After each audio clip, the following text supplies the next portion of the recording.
Hey, hello everyone. Welcome. I always forget about that scene. I love it so much. That was to commemorate they're releasing it again in theaters, and I can't wait. Oh, nice. Cool. I may have to go see it in the theater then. Yes, because I didn't get to go enough times because it was like at the peak of you might die if you go to the theater. Yeah, true. You still may die if you go to the theater now, but it's we know more about reasons now. We know a lot more about what'll kill you now. So, does it have its own popcorn bucket? That's the real question. Oh God, it better. Oh, guns and viruses will kill you at the movie theater.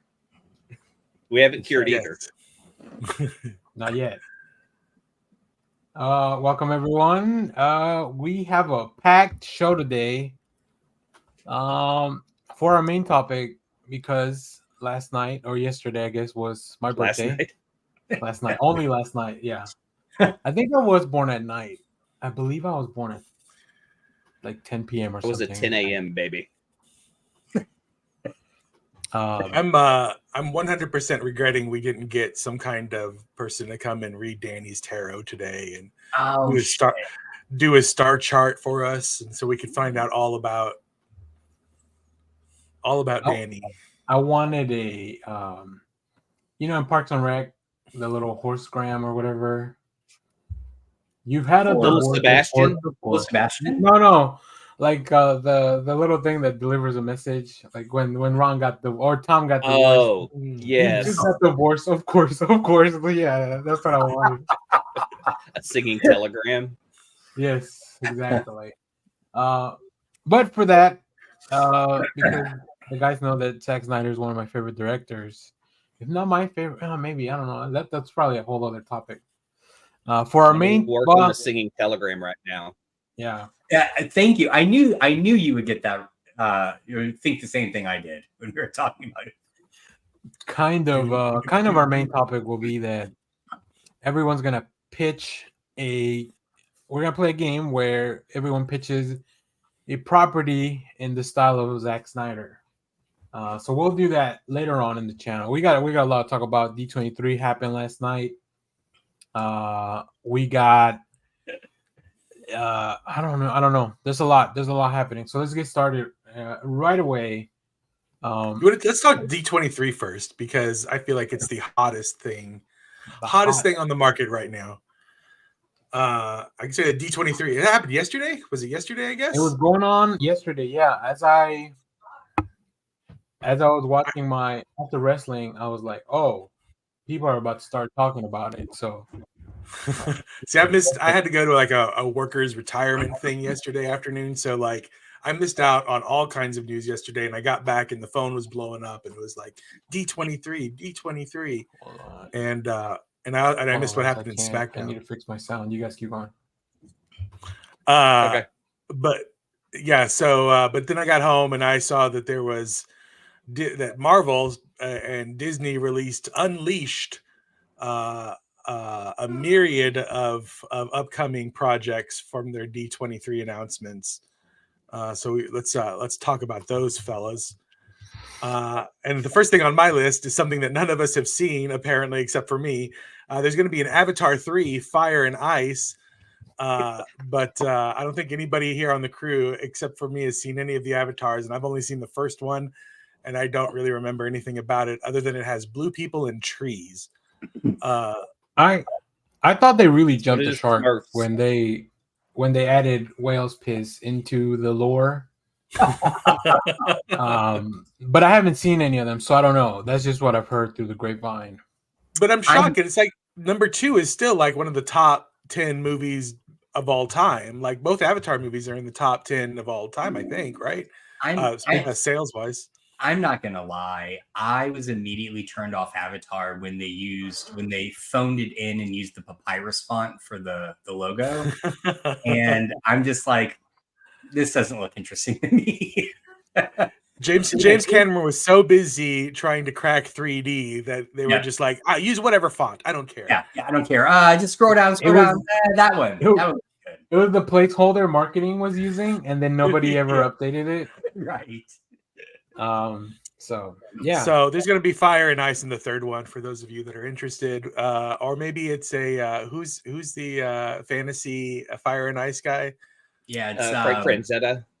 Yeah, maybe it'll be a nod to Frank Franzetta. So actually the greatest trick that Cameron could pull is people go to see Avatar 3 and it's just a re-release of Fire and Ice.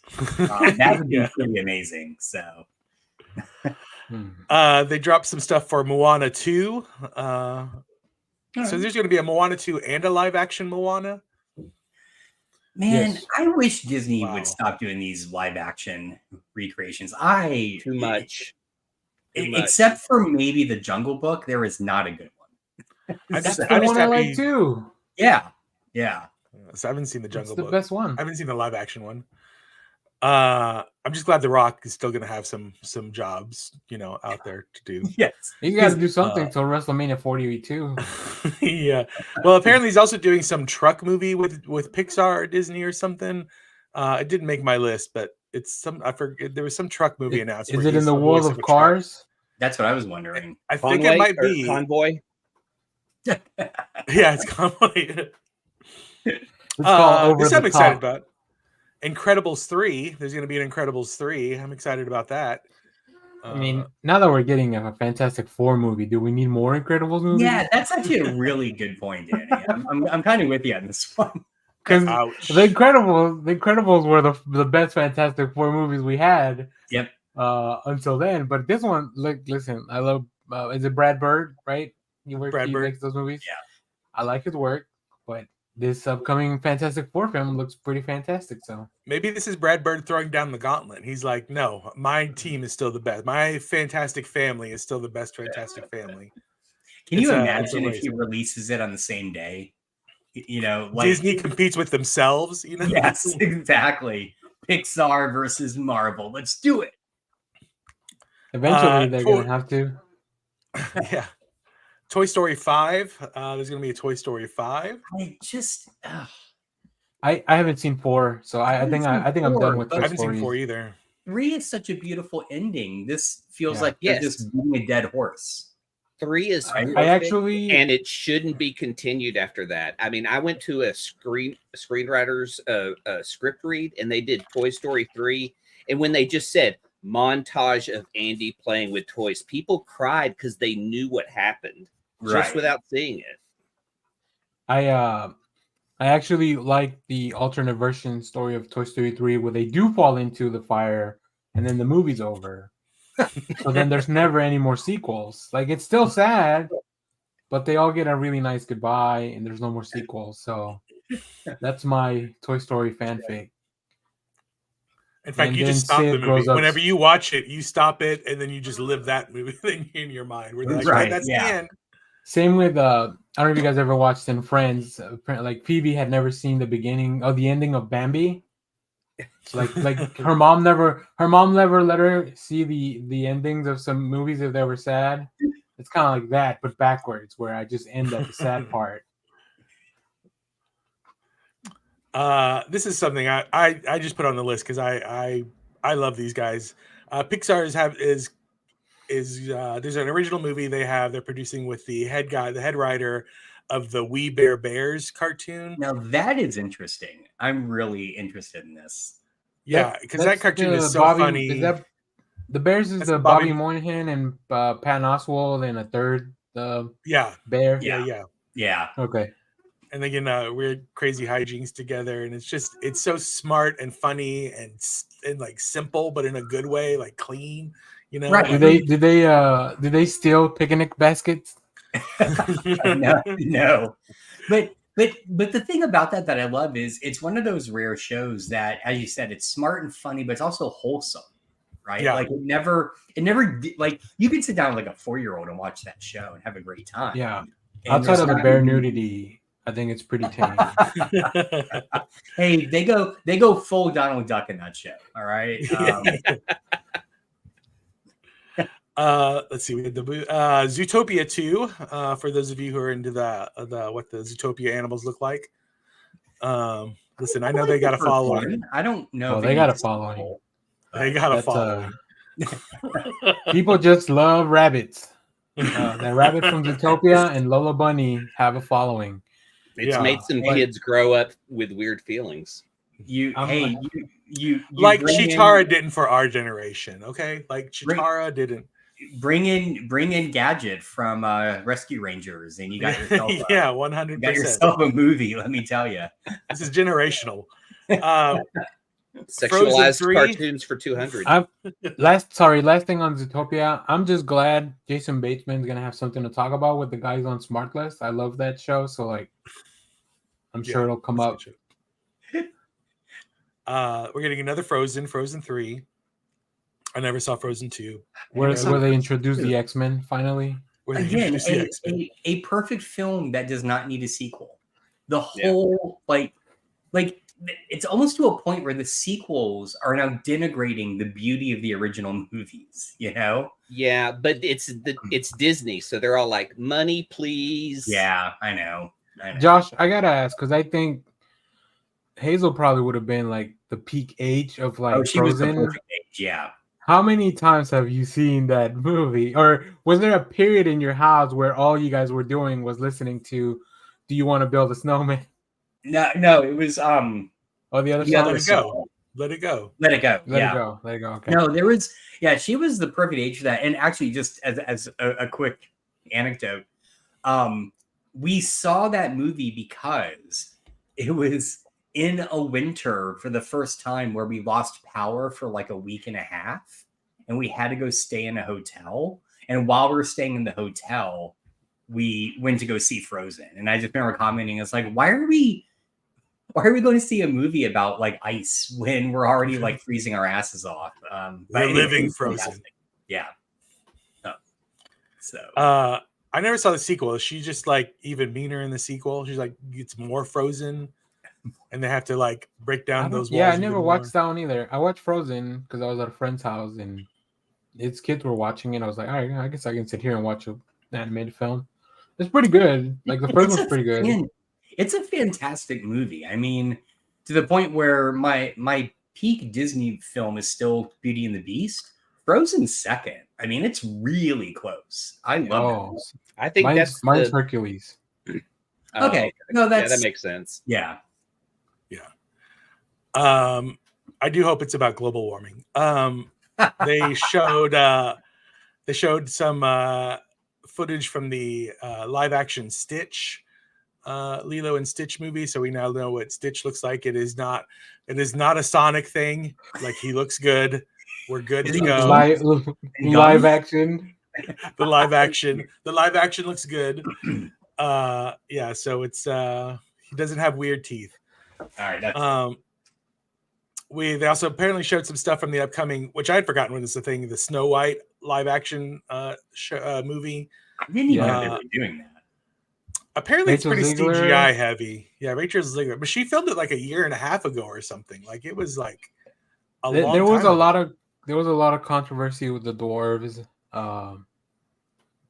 because I think both sides were like, they should be played by real little people. Like, no, they should not, or whatever. Like, right. I think either way, everyone was upset about it.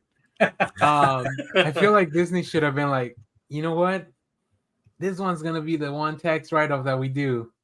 You know? Well, then she came out, and Rachel Ziegler said something about how she was like, well, the old one is kind of, she's like, I forget what she said. She was just like, she kind of knocked the old one for being old and kind of set in its old-timey ways. And she's like, we've modernized it. And then that pissed a bunch of people off. And so I felt like this movie was getting swept under the rug. They changed the song to Hi Ho, skibbity, skibbity, ho. That's too trying to appeal to the kids out there. Oh, right, man. That's awesome. They all just do TikTok dances. One of the new dwarves' name is Rizzy. God damn it. Getting too old. For those of you that love the theater, we are getting Broadway productions of Frozen, Hercules, and The Greatest Showman, in case you want to see a whale boiled alive in live action. Oh, okay, wait, hang on. Frozen makes sense. Hercules, all right. The Greatest Showman is already a musical. what are they changing? Like, you just Wait, throw that so on the stage. Did they do a musical? Then Hugh Jackman made the movie, and now they're making another. Like, I just read the headlines, fellas. I'll look it up. Hang on. No, wait, where do they boil a whale alive in Hercules? No. That's what's his name? The carnival guy. P.T. Barnum. P.T. Barnum did it in real life. Yeah, in real life. The greatest at his museum. Yeah, I forgot. In real life, I forgot at his that museum, piece. if you've never seen The Greatest Showman, you get that scene in the movie. But what few people stuck around for is the end credit scene is Edison electrocuting an elephant. So you really got to just stick around for all the horrible animal abuse. That's what the show's about. That's the extended universe I want to see. Like all those guys just like doing the most messed up and like experiments to outdo each other, right? We can like call we it begin the with the asshole-ish gentleman. Yeah. Yeah. I think Fraction did it, but they were all just a science team up. It was the Five Fists of Science. Oh, I think I've heard of that. Was that in what's the one where Einstein's the bad guy? No, shit, that's not Matt Fraction. There's one called the Manhattan Project where that's what I'm thinking of. Yeah, with the Charles Soule, Nick Pitara. I think that is Hickman though. That's not Fraction. The sad part about my hypothetical universe in which all these guys do experiments is that it will take just as long as it took the MCU to have a female-led film in this league of yes, that's so true. League of scientists. A woman in science? I don't think so.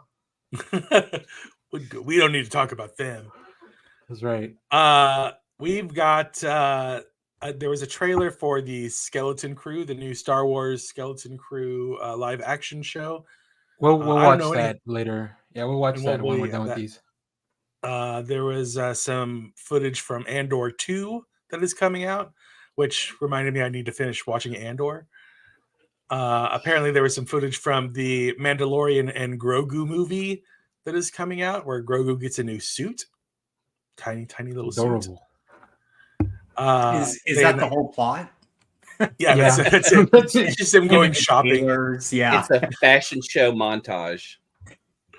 Listen, it's hard to find good tiny whatever Yoda is. Yeah, I know it is. Tiny Grogu Yoda clothes.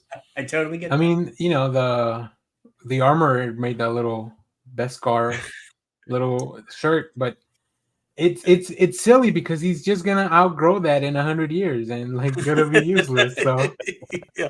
Then what do you do? What a waste of Beskar. Are we gonna see the teen awkward like we Yoda or Grogu like we saw with Groot, where he was just awkward and mean? Yeah, I hope so. He's just listening to like this is where and this is a good lead into the fact that 9 Inch Nails is doing the music for Tron Ares, which was announced. So maybe that could be the lead in. So like Grogu's just listening to 9 Inch Nails just does the music for The Mandalorian as well. Yeah. Tron, not the best series, always the best music though. Yeah, that's true. A collaboration between what's his name? Ludwig Van Gortson. Yeah, and 9 Inch Nails I'd be actually very interested in. Well, but is it I'm sorry, Danny. No, go ahead. So is it 9 Inch Nails doing the score, or is it, because it's not just Trent and Atticus. They've been doing exactly. I think it's everyone now. Everyone's is it? Okay, all right. That's cool. I know. Well, most people all think 9 it's inches. Them too. All 9 inches. All 9. Oh boy. Is it like how many inches per guy? How many members are in 9 Inch Nails? Let us know in the chat. 1.75. Oh boy. Oh, yeah. Hey, that's respectable, right? Leave him alone. It's how you use it. That's right. And so finally, to wrap things up, we've got the Marvel corner, where they showed footage from Ironheart. All of this stuff is easily available to find on the internet. So if you're curious, you can go out and seek it. Ironheart. They showed some Fantastic Four stuff. They had a good chunk of the cast of Daredevil Born Again there. So Charlie Cox, Vincent D'Onofrio. They are going to introduce Muse as one of the antagonists in Daredevil Born Again. I don't know if you guys have read that. I believe it was a Charles Soule run. Muse is like an art-based, like, have any of you guys read Bedlam? The Nick Spencer? Okay, well, it's like a serial killer thing.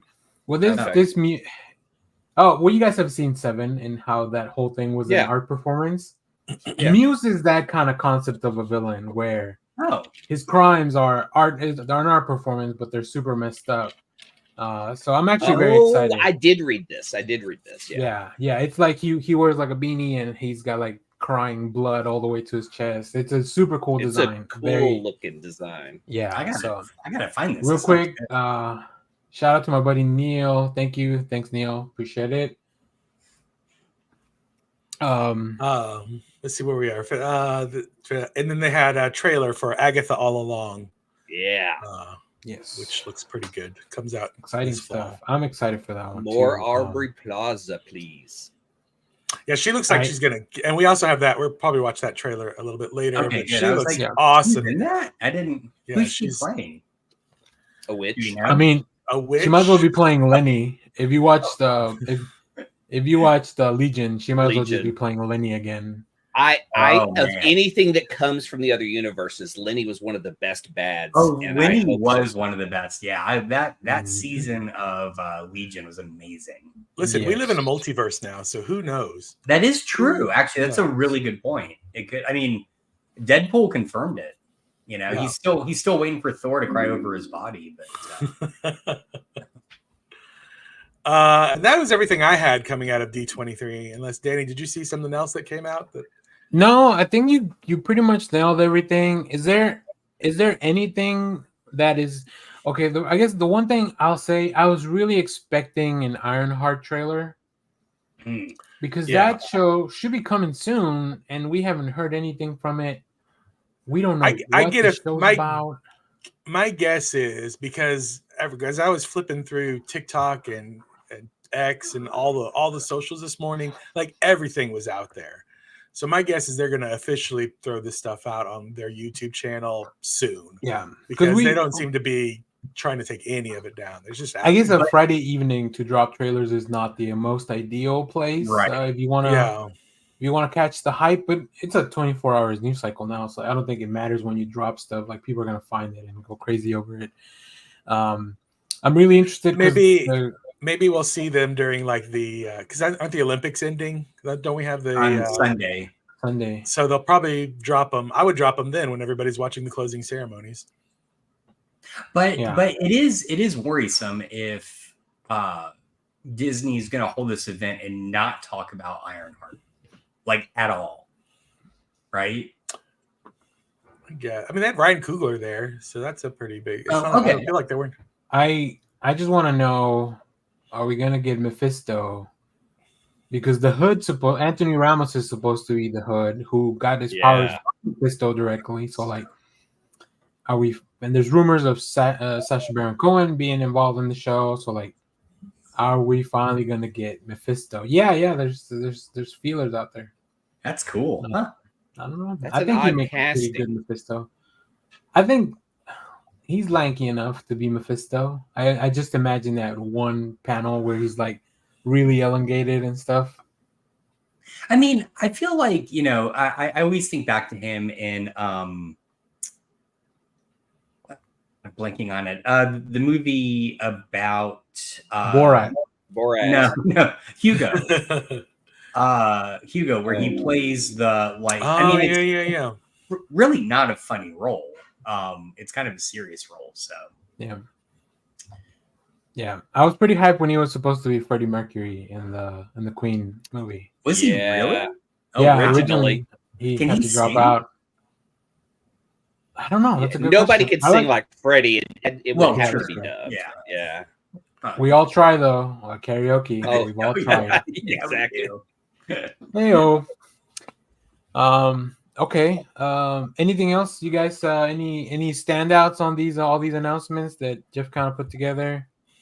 Oh, you forgot Andor, right? Or did you say that? No, he said it. Andor. Yeah, I said Okay, Andor. I missed it.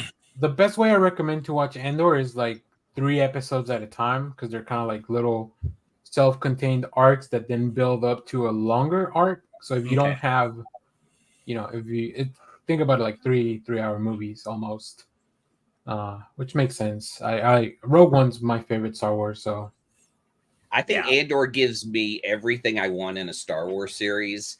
It gives me different places, new looks within the Star Wars universe, real acting and incredible monologues. A fine line between good and evil. Just really great moments. I mean, it's the. Oh, sorry, Danny. Go ahead. No, I was gonna say I wish it had a few more aliens. Yes, because it is very human much, heavy, like human based. But that, yeah. Other than that, so sorry. Just go ahead. No, I was just gonna say, like, I feel like because I'm also excited for the upcoming Star Wars Outlaws game that comes out at the end of this month, and I think the thing, hopefully, Disney is learning is that the Star Wars universe has so much to explore when you're not focusing on fucking Jedi all the time, right? And Mandalorian does that, Andor does that, Rogue One does that, Outlaws is going to do that. Like, there's so much there to like play with and toy with, and they've just been so focused on fucking Jedi for forever. So Jedi they move lightsabers, so they do. Speaking of, what did they announce? I'm kind of confused. They announced something with Daisy Ridley, right? Like she's back. That movie, she's getting her own movie. Yeah. Okay. But they didn't talk about it yesterday. Didn't hear it at all. Yeah. Which they need to do because they did her wrong in that last Skywalker saga movie. They did Finn wrong. They did Finn wrong. They did everyone wrong, including all the fans. That movie should just be dumped into, like, buried next to all the ET cartridges. Like, they should get rid of it. Should we get a Daisy, like a Rey, Finn, Jar Jar, like redemption show? Like the way Obi-Wan kind of redeemed the prequels. Yeah. Because Obi-Wan was fantastic. It redeemed all the prequel turds moments that were in those films, and it was turd heavy. And I think Jar Jar's canonically dead. He died in those aftermath books. Somehow he returned. Got it. Darth Jar Jar. If I want to see any what if from the Star Wars universe, it is Darth Jar Jar. I want to see the Sith Jar Jar that has been memed all over the internet. That would be cool. What if? Okay, but gents, here's the problem. We're stepping really close to a Star Wars multiverse, and I don't need another one of those in my life. I'm I'm at peak multiverse at this point. It would be too much if Utah hosted a what if in the Star Wars universe. There you go. You can bring Spider Darth Maul back. You can bring a Jar Jar back. A Beetle Jar Jar back. Listen, the comics do it all the time. We're about to get Avengers versus Aliens. Like, yeah, come on. Well, I'm just saying, like, this is Disney. There's going to come a point where there's going to be an in credit scene of a hooded figure with that Darth like paint you can just barely see, and he pulls it back, and it's Robert Downey Jr. And we're just going to be so as Jar Jar, Jar Jar, yeah, doing the voice and everything. How canonically did he die? Yeah. Do we know? Just after being a senator for a while, I think he just was natural causes. He became poor and just like I think somebody found him like I don't know begging for food or something, and he died. It's pretty sad. It's pretty sad. Jedi are boring. Pretty much. Jedi can be boring. If anything, that last series proved Jedi can be boring. I don't know. How are you gonna give me a lightsaber whip? Like Jar Jar on the street corner with like a little sign that says "You still got a dime," with a little question mark. Yusa end is nigh. Misa no have. Oh, No, it's too bad. Veteran Oh, of the my Clone God. Wars, please donate. So Let's see. I wanted to check. Yeah, I don't know. I don't exactly. I don't want to dig listen, into the. this death of is Jar Jar somebody's Binks. fault for putting Jar Jar through that. He did not. Next week we will pitch our Zack Snyder Jar Jar film. I bet George Lucas has a clause that they can't bring back Jar Jar in the films. He's mine. Yeah. You That guys would- can't do that would anything. be- him and Watto. No, you Oh cannot do God, Watto. Watto. Again, there was nobody on staff checking George Lucas for cultural sensitivity in episode 1 at all. Do you remember the early 2000s? There was no cultural sensitivity. Yeah, all right, that's fair. That's fair. That's fair. Okay, so after, let's in the New Republic era, because of his role abetting the rise of the Empire, Binks was once again exiled by his people after the Battle of Endor and the rise of the New Republic. He performed in the streets of Theed as a clown who was popular with children, but not so much with the parents. So I think that's what kind of led to him. He just. He was Redemption you for know when Jar you go to Jar. Scarborough Fair? You know when you go to Scarborough Fair, the guy with the whips? Yeah. Yeah. Yeah, that's Jar Jar. I thought it would be I would Jar like- Jar I would like in the this Jar Jar- stockade. Where he turns around and he's like, he becomes kind of the My Pillow guy of the Star Wars universe, where they're like, he's like, yeah, maybe I did help the Empire. So He's just wearing a red ball cap that says the senator was right. I mean, if he has a huge fall as a politician, he would be the Rudy Giuliani of Star Wars. He would be the senator who helped bring Naboo, and then fall as he continued to support Senator Palpatine. He just dies. has a in press conference at like some like at the gardening Four Seasons center. Coruscant. The Four Seasons Coruscant. Coruscant Gardening Center. He booked it on the wrong level of Coruscant, though, so it was not the nice one. Well, I didn't think we were gonna get this much Jar Jar Binks conversation out of all this, but here we are. Well, clearly there's a people want to see Jar Jar back. Clearly there's a movement. Kids love Jar Jar, and those kids are adults now. Yeah, that's right. The parents don't, apparently, in the streets of Theed. No. When he's doing commedia dell'arte, like Bobby Hill when he was trying to be a clown, but like yes, he would not be a the French clown. Yeah. Do we want to watch some of these trailers now, or do you want Let's to do it? Yeah, let's Let's watch do the it. trailers. Yes. I'm hyped. I got queued up, so I haven't seen either one of them. I haven't either. I've queued up the Marvel's Television's AgathaAllAlong trailer, so let's watch that one first. Okay. And then we'll watch Skeleton Crew. I think those are the big ones. I don't think they released it. I don't know if they released any for the big movies like Moana 2. I don't much care to watch. I didn't see anything like that. All right. Here's the trailer. Let's check it out.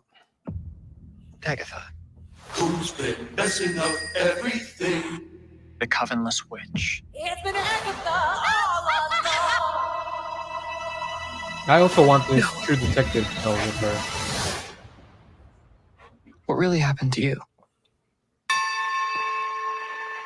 Seekest thou the road to all that's foul and fair? She took every little bit of power I had. Gather sisters far. I'm assembling a coven. We gotta get back on top. I'm gonna walk the road. Join me. Darkest hour, wake thy power, earthly and divine. The Witch's Road will give you the thing you want most. If you make it to the end. The road is a death wish. There she is. Heard you guys were having a party. What's up? Hey. Shall we? Disney will loves test putting a us. song in there. People singing in their songs. And our knowledge of the craft. We don't even know what we're up against. Our worst nightmares. How do we pass this trial without any power? We survive. Like witches have been doing for centuries. What happens next? I just need these witches to get me to the end.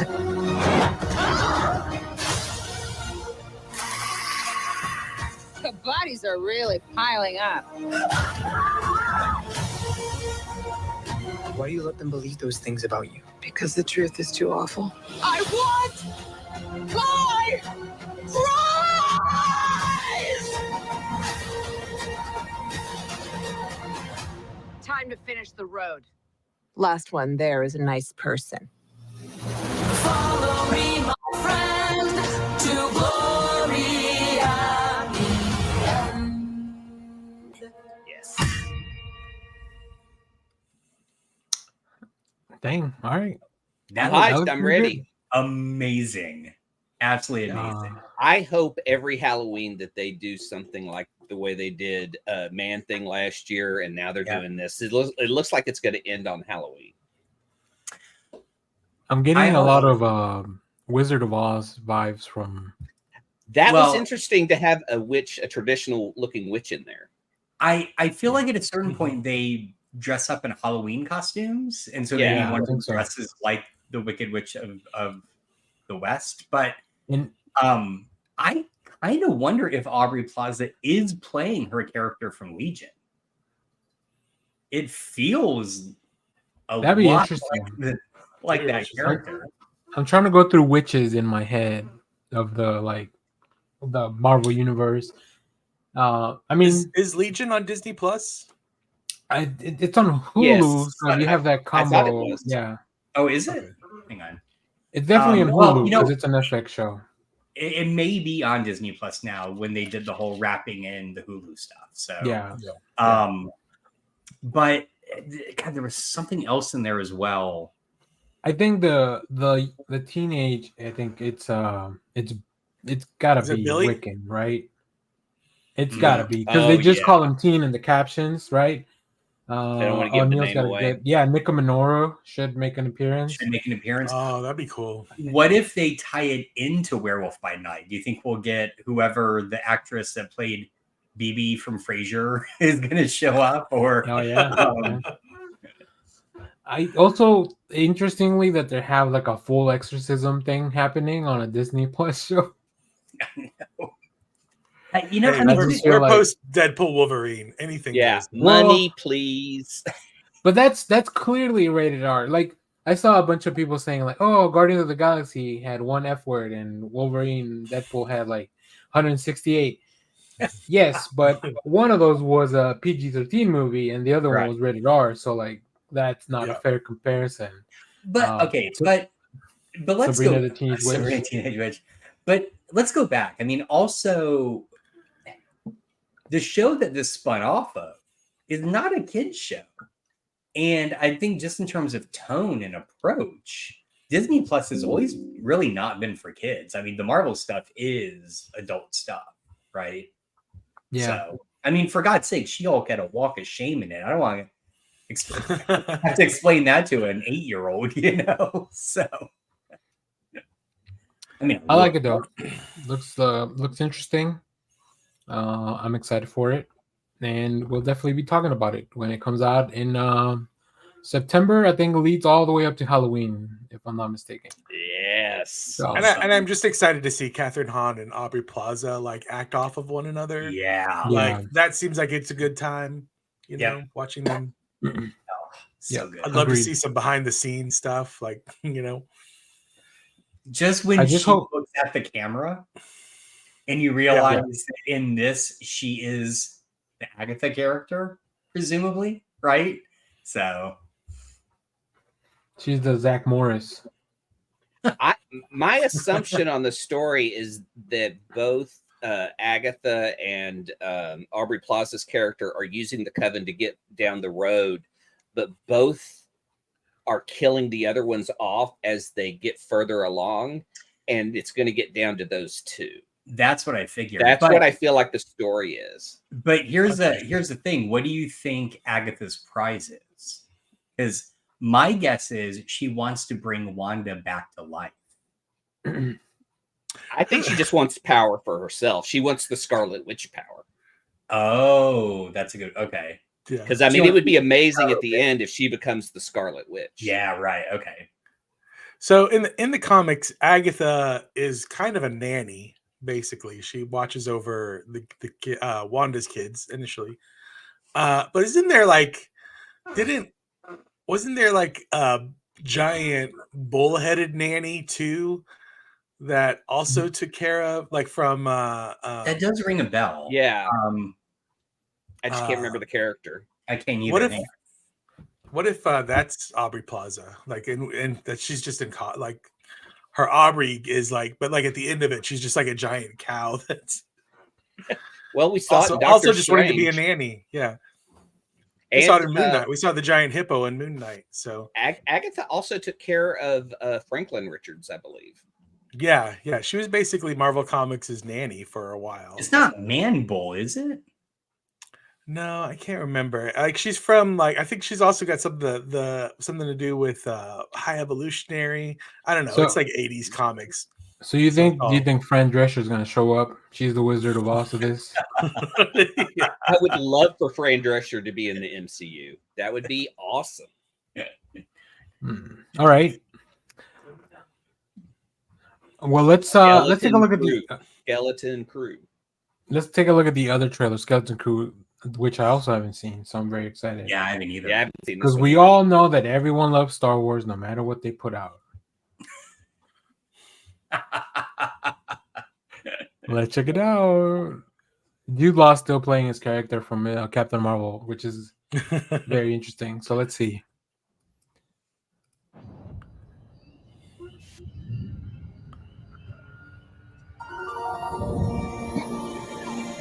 Tomorrow's test will set the course of your entire future.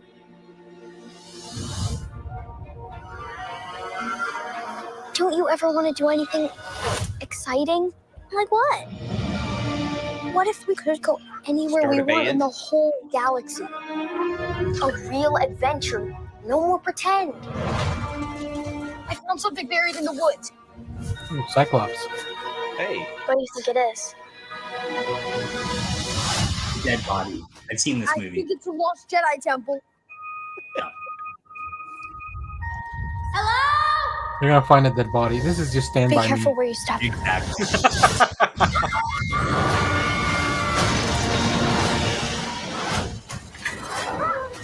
There it is. There we go.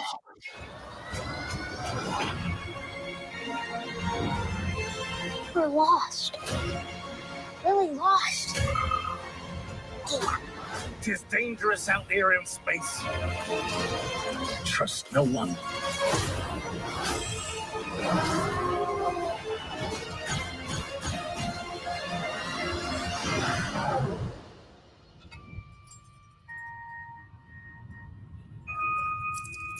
You're a Jedi.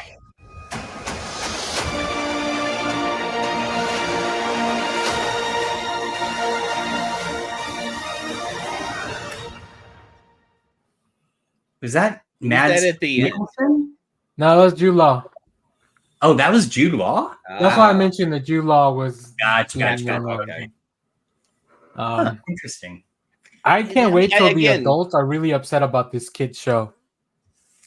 Oh yeah. I've seen some posts that they're so mad, and I'm like, "Fuck, who cares? If it's a fun movie, why does it matter?" Like, but they kind of lost me at Jedi. You know, I love the kid adventure, kind of like Goonies in space. What would be the coolest thing for you to find in the pirate's cave than a Jedi? One-Eyed Willie's treasure. I think it's really interesting that I don't know that we had seen like where the kids come from looks the closest to like Earth, like some kind of futuristic Earth, right? Yeah, totally. Like there's suburbs and then like a neighborhood and like school and all that. That's interesting. Was that a young Max Rebo? Is that what that character is? That had the snout. I hope not. Yeah, because then we have to get some story about how he ended up in a band. Yeah, I do want behind the music Max Rebo band. Amazing. I like reading the comments because sometimes people are really funny. But one thing they talked about, like this show has a lot of Spielberg influences, and you could definitely feel that. See that, yeah. But one of my favorite comments already at the bottom of the video is like, a few years ago in a galaxy miles away.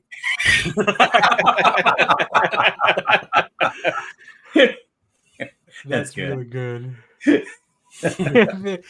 Somebody says, "You're a Jedi." He's like, "No, I'm BAFTA winning actor Jude Law."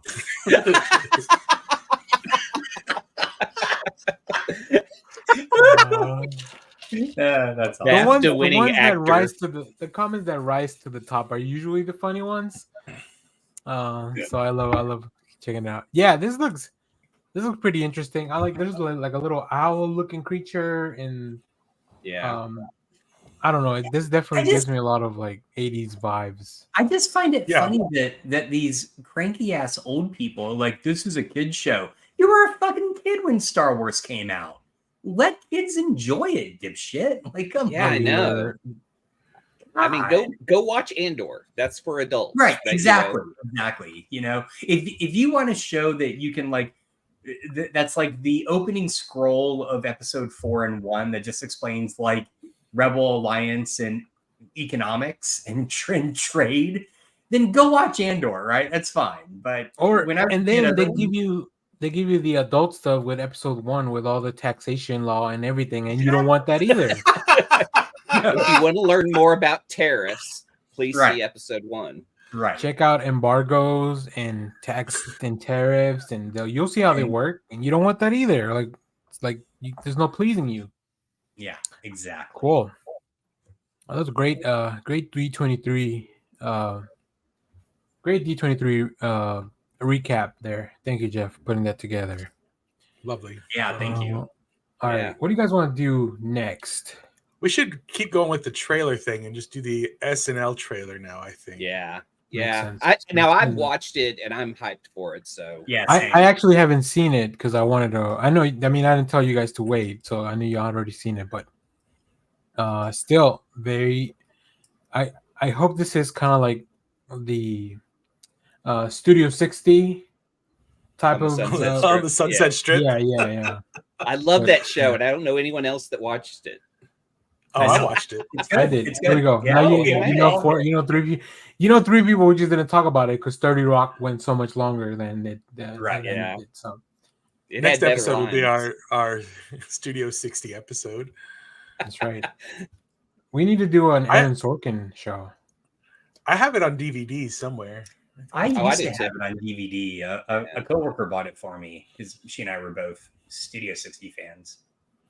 What a niche gift. Yeah, I know, right? I mean, this was at the time, so. All right, so this is called Saturday Night. It's an upcoming film. I think it's a film, right? Yeah. All right, let's check it out. By Jason Reitman. Hey, free comedy show, 20 seats. Nepo baby, Jason Reitman. Show. Am I still in the show? Jesus Christ. Sorry, tripped over my penis.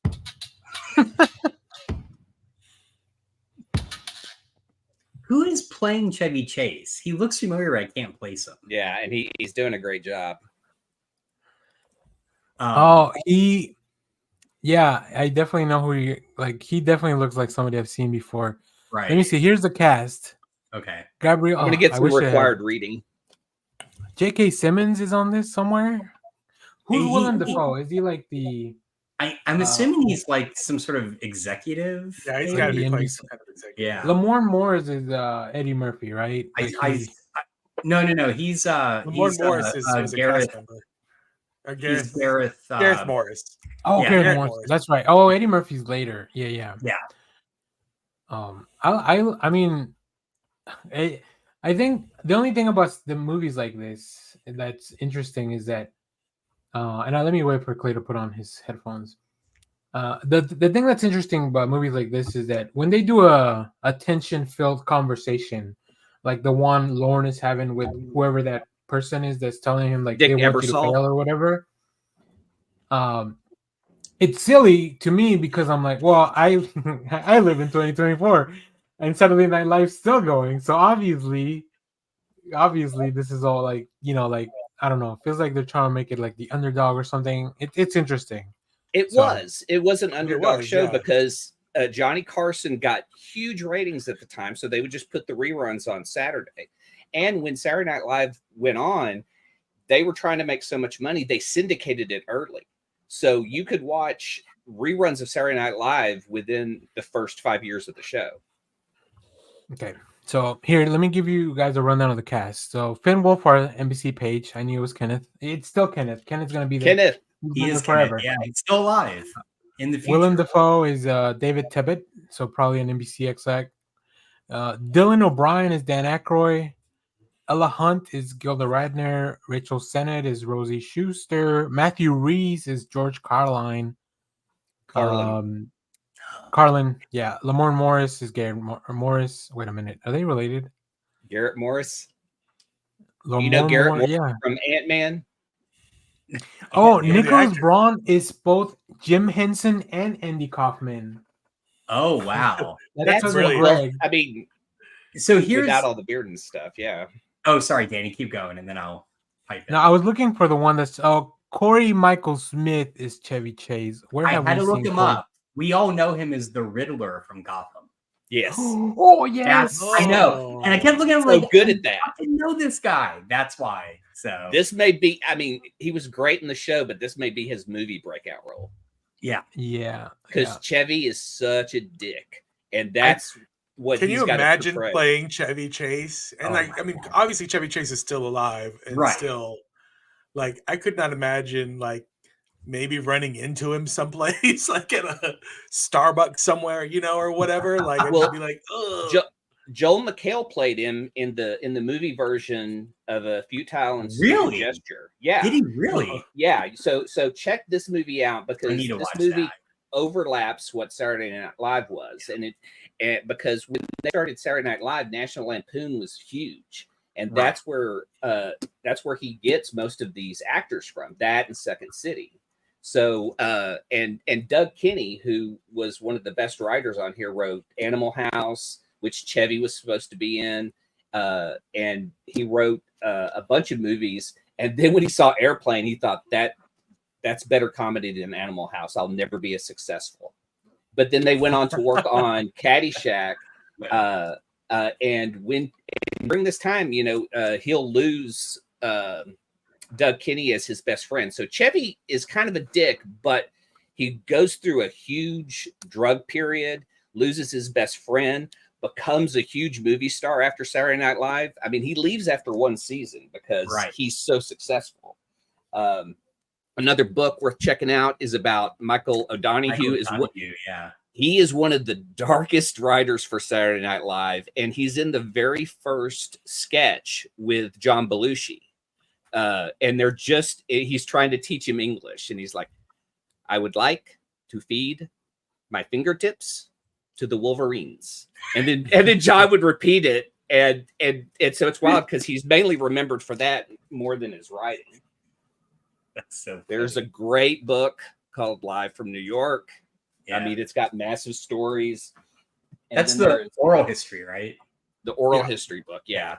And then there's just another Saturday Night book. I'm a huge fan because I grew up with it, and it's like comedy I was raised on. So that's why I have so much of this. And I think everyone has their favorite cast members, and it kind of usually is at your teen years. But man, they've had so many different great ones I've watched over the years. And people always say it, Saturday Night dead, and then it always bounces back and becomes the next big thing. Right. So I think my only slight concern, and it's probably unwarranted, but that trailer makes it look to very much be that this is going to be a movie about Lauren Michael being a genius, right? Like it's going to be held up as this big, like Lauren Michael, kind of thing. And Lauren Michael is great, but he's also a dick, Yeah, he is very much a dick. The thing that gets me though is he's not doing a Lauren Michaels impression, because who does the best Lauren Michaels impression is Mike Myers, because that's who Dr. Evil is based on. Right. So if you ever hear the real Lauren Michaels talk, you'll go, man, that sounds like Dr. Evil. Yeah. And Lauren Michaels, though, I mean, pivoted from taking Saturday Night Live, this early show that they really didn't know what they were going to do, because like they had George Carlin was the first host, and he really just did a lot of his stand-up. I mean, that was kind of his monologue before it really got to where it is. Jim Henson wanted to have puppets doing kind of edgier comedy than Saturday Night Live, but that kind of faded away. But then you had people come in and start to do films like Albert Brooks, and that eventually would become like, the video stuff that they do today. Yeah. They experiment with so many different things, and it's neat to see it grow. But the guy that he's arguing with, I believe, is Dick Ebersol. And so Lauren Michaels, Lauren Michaels is the producer of Saturday Night Live for the first 5 years. And after that original cast leaves, Dick Ebersol takes over. Wow, what a fucking train wreck that became. Because the only thing that came out of the Dick Ebersol years was Eddie Murphy, which is probably the biggest star of Saturday Night Live ever. And it was amazing Billy Crystal to see joins, him. though?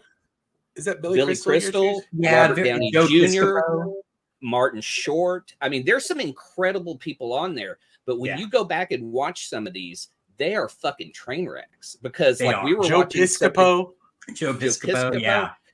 They had Billy Crystal have to vamp because they didn't have a musical guest one time. And so he just kind of comes on and does a bit of stand-up. I've told this story before, but when I was in high school, so this is like the early 90s, I think it was Comedy Central started showing classic SNL a lot. And I remember just watching one from that era. And, the later the show went, the more off the rails it would go. And there was a sketch it was one of the last two sketches of this one episode. And it's Joe Piscopo and Eddie Murphy. And basically it just goes completely bananas, because it's very clear that the crew and the cast members out, like you can't see on camera, are just fucking around. And you see the wall behind Joe Piscopo and Eddie Murphy like shake, and you can hear people like talking in the background, and people are throwing things over the wall. And at one point, Eddie Murphy just loses. He's like, "We are on live television here," like yelling at the other like cast and crew, because they just don't give a shit. And it is wild to watch. It is amazing. Yeah. While this is great, and I want to see the intro, I kind of would love to see a sequel about the Dick Ebersol years, which is way worse than this. I mean, it is so terrible. I had to look it up. Do you guys know, because I'm not sure you said, Danny, who J.K. Simmons is playing? No, I didn't mention it. Milton Berle. Oh no. Oh no. You know the Milton Berle stories, right? No, I don't. So he is known for just kind of wearing a robe and freeballing it backstage. So he would just kind of walk around, just hello, ladies. Oh my God! Wow. And apparently, he didn't mind showing it off because he would brag about it as well. So the question is, are we going to see J.K. Simmons' dingus? His Uncle Milty? You mean his 9-inch nail? His one-eyed Willie's treasure? The birthday show. The birthday show. The birthday show. Speaking of, do you think we should give Danny, are you ready for your gift? Yeah, Are you ready to judge your gifts? Before we do that, yes, let's get on to our main thing, the main topic, what everybody's here for. I want to ask you guys, because I don't have a pitch for this. This is not my thing. But I mean, for somebody that's so polarizing. He doesn't have a lot of movies. I mean, what is it, like 12? Really, like 12 actual movies? What are you guys' favorite Zack Snyder movie? Dawn of the Dead. The Dawn of the Dead remake from 2004. I mean, because he's taken George Romero's story that does have a lot of social commentary and says, like, I don't want to do that. I'm just going to tell this story about people. And he does it from a James Gunn script, and it's just fucking great action. I mean, that's what I love about it. It's still just trapped in a ball. We're not going to give you social commentary. We're going to give you action, violence, and internal struggle. Great what is cast. That Michael Jordan one? Yeah, it's just a video. It's like a music video. He was a music video director before. Oh boy, that's he broke into the movie scene. So I think the most telling thing in his filmography here is the Fountainhead. The Fountainhead. I don't know what those are. I've still yet to watch Legends of Guardians of Gahul. I've seen it, and it's really good. And you can see his Star Wars influence in that. Oh, I interesting. hear good things. Well, now you can watch Rebel Moon. I will say, for me, it's kind of a tie. I will give him props for the Snyder cut of Justice League. It's not terrible. It's way too long. It improves on the original, so much. It radically improves on the original. Radically improves on it. So I'm probably going to go with that. Still waiting on that release. Still waiting on that theatrical release for that. Yeah. I kind of want to go with Man of Steel, which I know is really divisive, but I was thinking about this last night. I feel like the thing about Snyder is he is best when it's very clear he has some sort of oversight, right? So, for instance, I think what made 300 good is he wasn't just given complete control, as far as I know. What made Man of Steel good was he wasn't just given complete control. When he's given complete control, Watchmen, Batman v Superman, he just kind of goes up his own ass, and the films just go terribly. So I was rewatching on TikTok. Somebody for some reason put clips of Zack Snyder's Justice League, definitely his best work. Somebody put the scene where Billy Crudup becomes Dr. Manhattan. Yeah, and I was like, God, this is so fucking good. Like, I feel like what I really love about the movie is that it's a whole bunch of scenes that are really good, maybe not stitched together as finely as some other stuff, right? But a lot of that, I'm like, I already have Watchmen in my head, so that like my brain's filling in the blanks. If you take away the comic from Watchmen and you look at how he did the opening and how that song and it tells the story and everything, fucking fantastic. Probably the best part of Watchmen. Yeah, he's very good at that. With I mean, like I said, he's a music video director before this. So like, I think the other thing is he tends to be a little better when it's not derivative of a comic or other media, right? So the thing about Man of Steel is it, like you're saying, it has these moments that are really great and really powerful, but they're often mimicking other stuff. So you can see the influence of like Donner Superman, right? You can see the influence of this or that. Yeah, I don't know, but like 300, I as I said, I think a month ago, I've been trying to rewatch Watchmen, the full like thing where it intercuts the cut. And the ultimate cut. I can't get through it. It is just not good. It's 4.5 hours. It's really fucking long. You get to watch him work again with Gerard Butler because he voices the main pirate in the Black Raider. Yeah. Jeff, did you tell us your favorite? No, that's by design. I think Man of Steel is probably my favorite. I think it's Man of Steel. I've been looking at this list since you put it up, and I was just like, should I go with the Michael Jordan thing I haven't seen just for my love of Michael Jordan? But no, for real, I think it's Man of Steel, and I think it's for the same reasons Josh says, is that he's that list was arranged by my ranking on Letterboxd. So Oh, it was okay. Yeah, but Dawn I mean, of the Dead really high. Wait, yeah. Wait, what was your number one then? It was Justice League. well, I don't know. I think they're both 5 stars. So like, I don't know how it. I don't know. It's Batman v Superman and Justice League. His cut of Justice League. They're both. I do like Batman v Superman just because of what it is, but I don't know if that's the action. He does great action. Yeah, no, it's true. Yeah. I really also like Army of the Dead, and I can't believe that he was able to remove one person and completely insert another one without them ever having to go in. Like that was just. Yeah, that was really wild. Really cool. 300 so cool too, like aesthetically, like it just looks like the comic, like yeah, you know, that's what bothers me. Yeah, he is able to just lift pages and bring them to life. Right. I would. Well, maybe he wouldn't have done a good job with the Spirit because Will Eisner's work is very different. Yeah, but he probably would have done better than what Frank Miller did, right? Oh, yeah. Before Danny starts, better.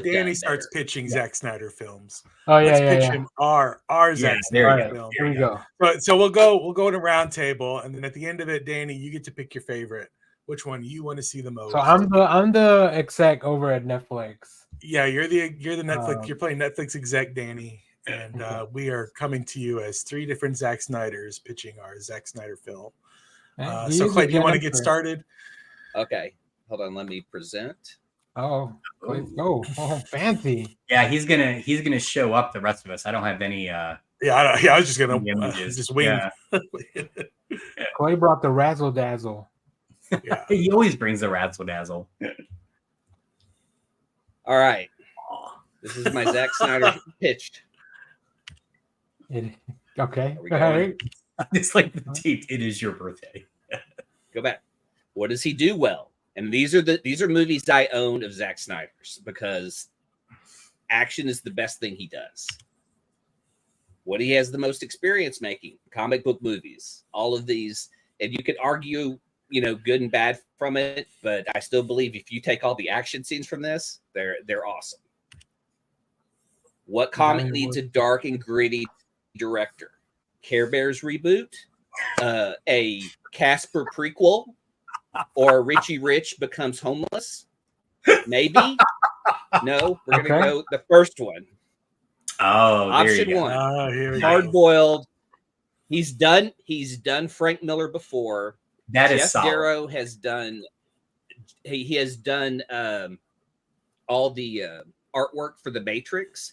You take this, if you can bring this to life, oh my God, this would be an amazing visual movie. Like, I can't believe that they aren't even talking about this because Hard Boiled is wall-to-wall action and visually stunning. Okay. Option 2, Oh. Moon Knight. Y'all are going, what the hell? No, the Declan Shelby Warren Ellis run is. There is one. The one picture I'm showing here is straight out of an issue where there is barely any dialogue. It is Moon Knight going through a house like in the movie The Raid Redemption and taking out people to get to the big boss. The series has incredible stories where he has to fight a night traveler who's really just a dreamer. This guy who is experimenting on people, he accidentally kills a guy and he's caught in the dream world. So there's a whole episode where Moon Knight has to fight dreams. There's an issue where Moon Knight has to fight ghosts.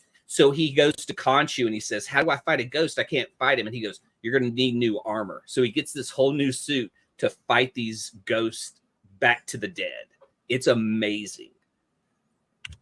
And finally, the last one, again, Jeff Darrow, because visually, nothing is as stunning as his page work.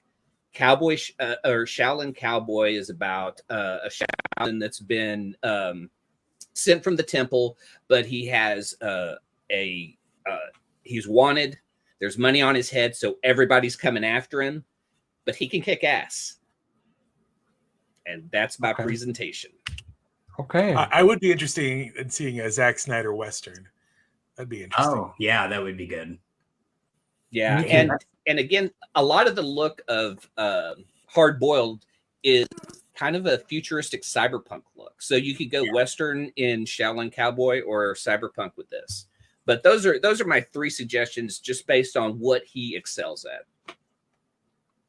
Okay. So here's what we'll do. We'll go around. So each person will do their pitch, and then we'll do like a quick little 10-minute Q&A, just a free for all. Like we could just ask anybody if you have any questions about Clay's or Josh or mine, Danny, or if we have questions about one another's, and then at the end of that, Danny can finally choose. So great presentation, Clay. Love it. I've written one question down, but I will save it for later. Josh, do you want me to go? Or are you ready to go? I can go. Okay. So in the Discord last night, of course, I joked that I would like to see Zack Snyder's Muppet Babies. But I did actually put thought into this, and I was thinking about the fact that rather than, I think the very solid approach Clay took, which is what is Zack Snyder good at, I was thinking more about the fact that Zack Snyder seems to be really interested in taking kind of classic summer tentpole themes and reinventing them in his style. So he's done superheroes, he's done Star Wars.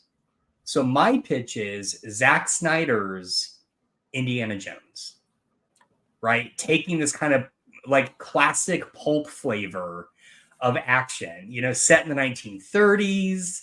And I was trying to figure out, like, I think the thing about those, like, if you've ever read original pulp novels and kind of how they got translated by Lucas and Spielberg into indie, is they tend to, you have to be kind of breathless, right? It has to be action to action to action. They take pauses in there, right? There's like storytelling, but you have these big kind of moments. And so I was thinking about, how would Snyder do that? Would he ramp up the action? Would he slow it down? Like, can you imagine like an extended sequence of an Indiana Jones type character slowly running from a giant boulder behind him? I mean, like, how would we get this, So anyway, that's kind of where my mind was at. Now, it doesn't have to be exactly Indiana Jones, but that kind of like 20s, 30s pulp approach, that kind of pulp action. So that's my The Phantom. The Phantom, right. Yeah, right. yeah. But not a superhero. I distinctly do not want a costume character. I want a human adventure, like maybe Zack Snyder's Doc Savage or Zack Snyder's, who's Tom Holland? What are those video games called? Uncharted. What is it? Oh, right, yeah. There you go. Yeah. Uncharted, yeah. Yeah. So, all right. So I also do not have an actual presentation, but I do have a pitch. Zack Snyder over the last few years seems to have picked up a tendency to release a film and then say, wait, I've got something better. It's the same film, but with more film. And then he'll re-release it. I'm listening. So I think right now, the perfect movie for Zack Snyder is Groundhog's Day. Because he gets to do it in the exact same movie, remake the same day, in the same movie, over and over and over again. That's brilliant. The original Groundhog Day is, of course, we follow weatherman Phil Connors as he goes to Punxsutawney to report about the actual Groundhog Day, and he gets caught in a time loop in which he has to become a better person. And at the end of once he becomes a better person and sleeps with Andy McDowell, he gets out of the time loop. While they play Hallelujah. Yeah, while they play Hallelujah. So yeah, in my pitch would be we replace Bill Murray with Gerard Butler, and instead of like learning to play the piano and like ice sculpt and stuff, because it's Zack Snyder, we can have him solve a murder. Like just over the course, like he just every single day he collects just a little bit more information. So it's kind of like a mixture of like Groundhog's Day and maybe like Insomnia, because he's reliving the same day and maybe going crazy or something like that. And so the closer he gets killed each time. Yeah, exactly. And then he just comes back and he has to relive the day over and over again. It can be like 72 hours long because it's Zack Snyder. But that would be my pitch for the Zack Snyder remake. So now we've all gone. Danny, immediate thoughts. Yes. I love all the pitches. I think they're all very different. I think they all definitely highlight stuff that I love about the work of Zack Snyder. There might be a few bumps in the road with some of the properties. I'm looking at the Marvel one specifically. Kevin Feige may not want to share his playbook. But this is what he needs to do. He needs to accept that sometimes movies don't have to lead to a big event. Sometimes movies can be standalone action and fun. Because if you look at movies look at Nobody with Bob Odenkirk, that was an incredible, just kind of dude can kick ass living in this normal world. And then it was so successful, they made a sequel to it. Right. I was going to say, they're doing a sequel. So sometimes you can just do a cool action flick and Josh, it not lead somewhere like that. Yeah. Josh, how do you do a whip in slow motion? That's my question to you. I think we need to let Zack Snyder figure that out. But I do want to riff off your idea for just a second, which is, can you imagine Zack Snyder presents Gus Van Sant's Psycho, an Alfred Hitchcock movie, and he takes Gus Van Sant and makes it square frame and then black and white again? I'm listening. Digging that body up and just doing things with the body like it's the beginning of Deadpool Wolverine. Yeah. Wait, did you just pitch Zack Snyder's Weekend at Bernie's? All right. Do you guys have? I know Jeff cast Gerard Butler in the role, which is great. Do you guys have any idea who you'd want in some of your films? Specifically, like the Shaolin. Shaolin Cowboy. Oh shit. We already have. I think we already have a Moon Knight. I think that's perfect casting. I don't want to mess with that. But see, that's also the thing with Moon Knight. We could do a prequel to Moon Knight where it doesn't even involve the modern day continuity, and do the who was the guy who played Moon Knight before? Fuck. He was the cult leader in the series, but he said he had previously been Ethan Hawke. Ethan Hawke. Yeah. You could do a prequel where it's Ethan Hawke's Moon Knight. Okay. Because it doesn't have to take place during the time period. It can be out of continuity. It doesn't matter. Okay. So I'd say Ethan Hawke in the Moon Knight role. So my only thing with Shaolin Monk is, when has Zack Snyder ever cast anyone who is not buff? Right? So... Yeah.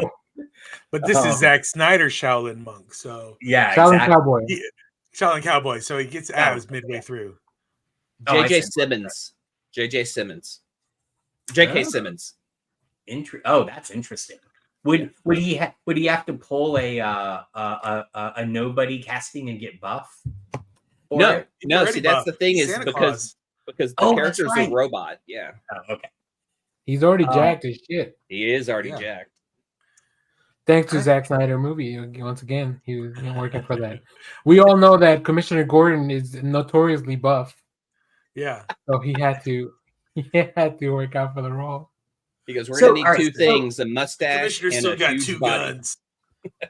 So I would kind of like, for my pitch, I would kind of like Zack Snyder to go back to Billy Crudup, because I feel like he played such a specific type of role in Watchmen that we never really got to see his range. And so I'd like to see him play a kind of like pulpy hero, we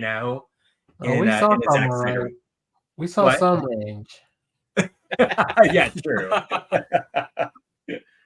Oh yeah, and there's like a sex scene in every single one of our movies, right? Is that the case? Right, yeah, exactly. Oh yeah. Okay. So we're going rated R.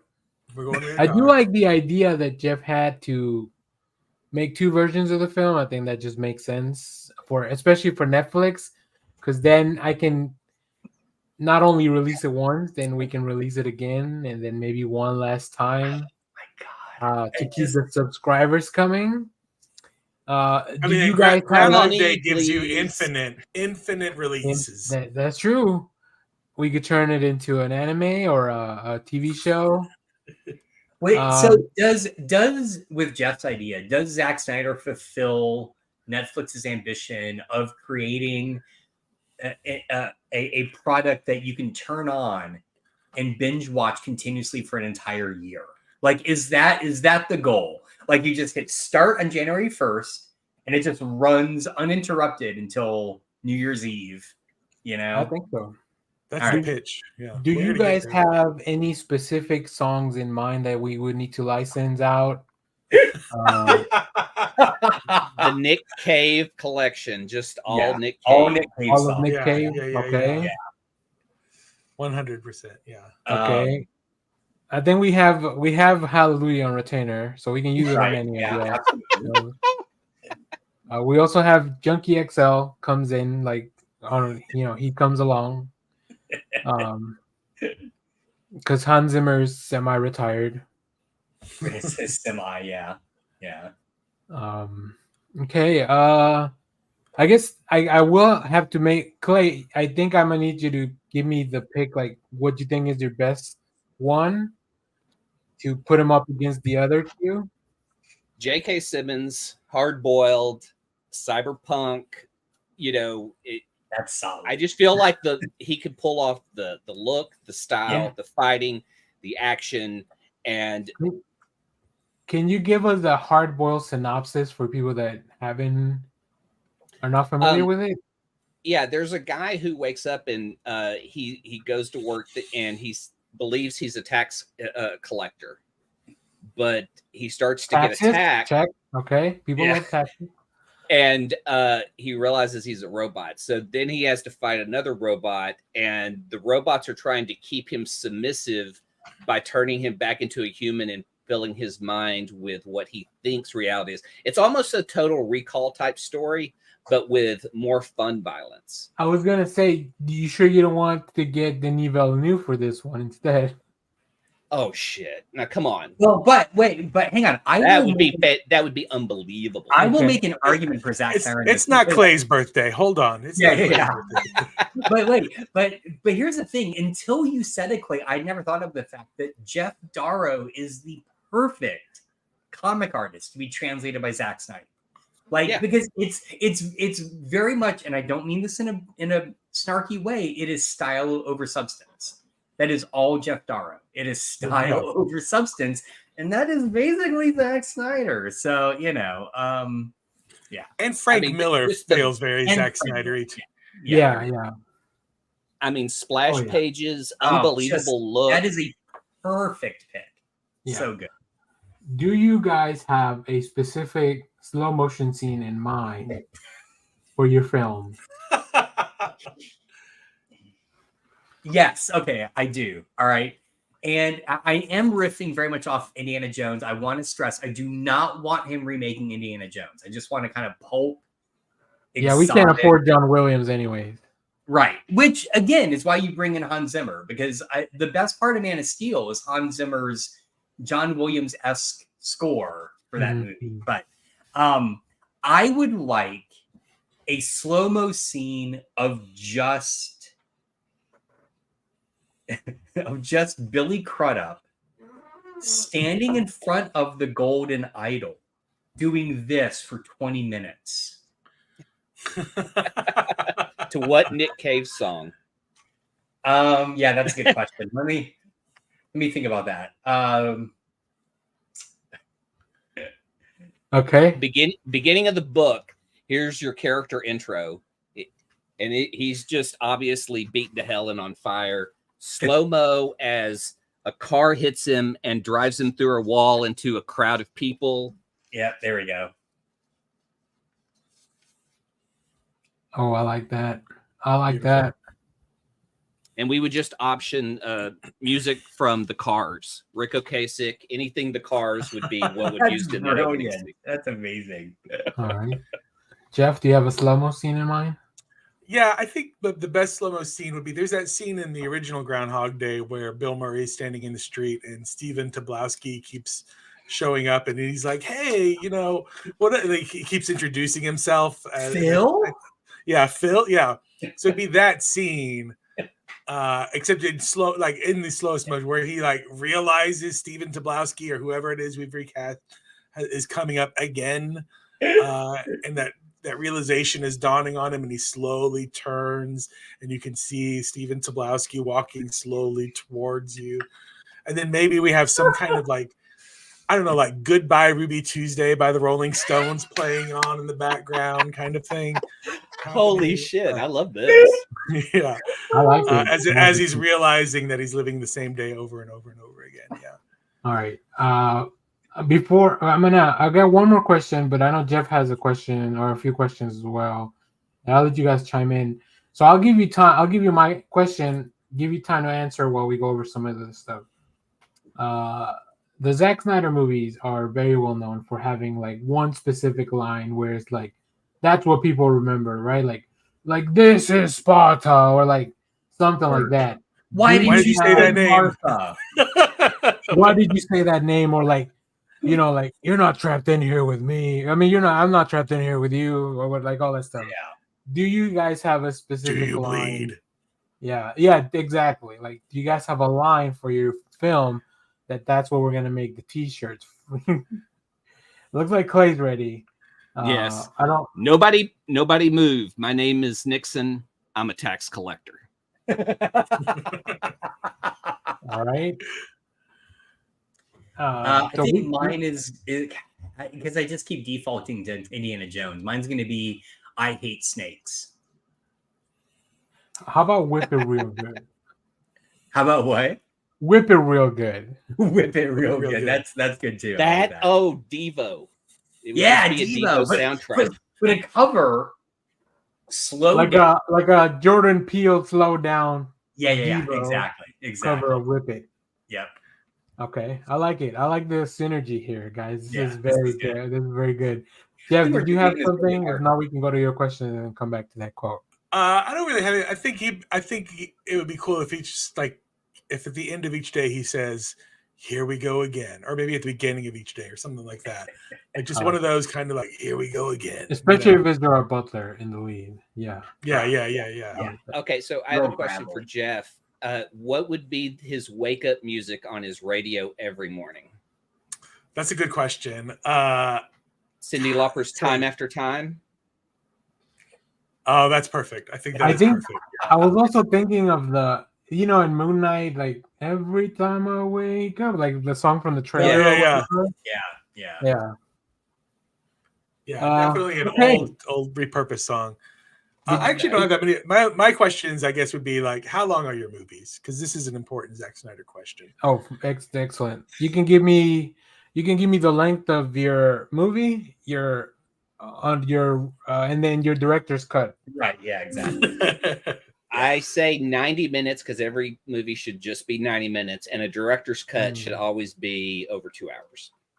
It should be giving more than 30 minutes. It should be giving me so much cool shit that I'm willing to sit for another 30 minutes to an hour. Got it. I'm going to go with kind of in the same vein. It ends up being 90 minutes. That's because there is some oversight. But what comes out in the aftermath is that Zack Snyder planned a 6-film series around this pulp action. Only got to make the first one. There is a backlash online where they keep saying release the Snyder Cut, and the Snyder Cut ends up being 8 hours long. So, yeah. And we can put that out in 8 different parts. I like that. Exactly. One every month to keep those subscribers subscribed. Right. Okay. Wait a minute. So we would see a Zack Snyder and the Crystal Skull film? That might make that film better. It might. My first Netflix approved Zack Snyder Groundhog's Day movie will be 3 hours and 48 minutes without credits. So that's, tag on the credits on top of that. And then his re-release will be 4 days and 12 hours. Okay. We'll have to upgrade our servers. That's not going to fit on a hard drive. God, when that airs on Hulu with commercials, it'll be twice as long. It might. Oh yeah, for the ads, the subscribers that are on our basic ads plan, they're gonna hate it.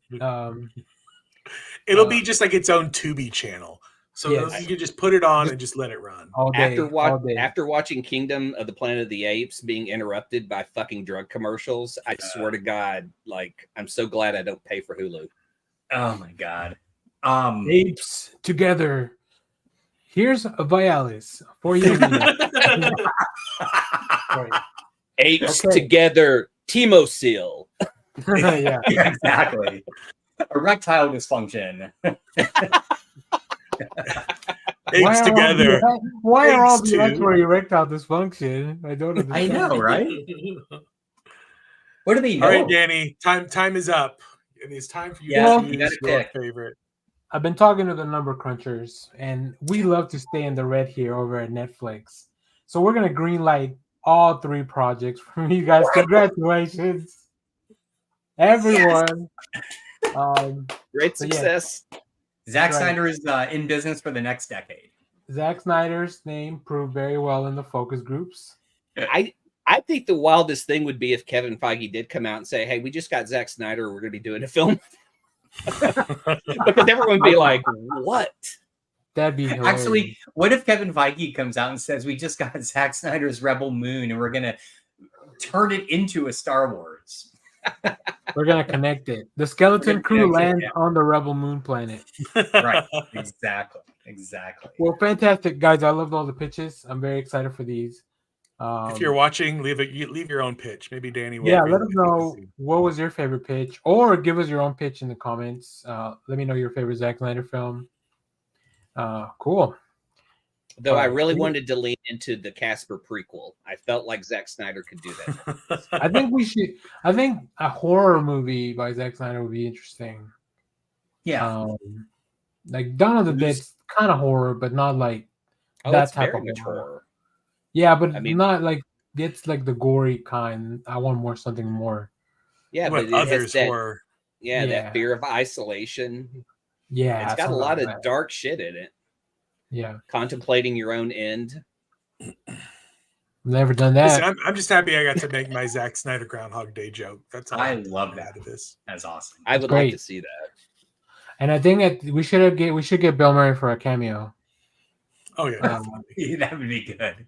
But it's going to be like him starring in the Garfield movie. He's going to be confused about who's directing this and what the actual. By Joel. Bill Murray is the voice of the groundhog. That'd be good. I think, and then I think it should be Bill Murray, like in Zombieland, where he just plays Bill Murray. Yeah. And Gerard Butler's like, you know that movie you made? I think I'm in that right now. Kids love meta jokes. Well, we have that, and I know Michael Bay's working on a Skibidi toilet. So so weird. But we saw his first toilet movie, and it was called Transformers.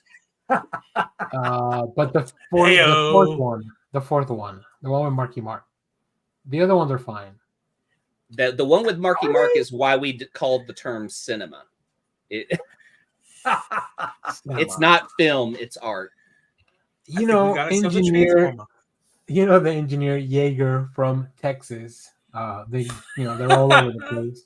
I think we found a transformer. Say hi to your mother for me. Think of all the properties he's ruined: Planet of the Apes, Transformers, M. Night Shyamalan films. Yeah. Terrible.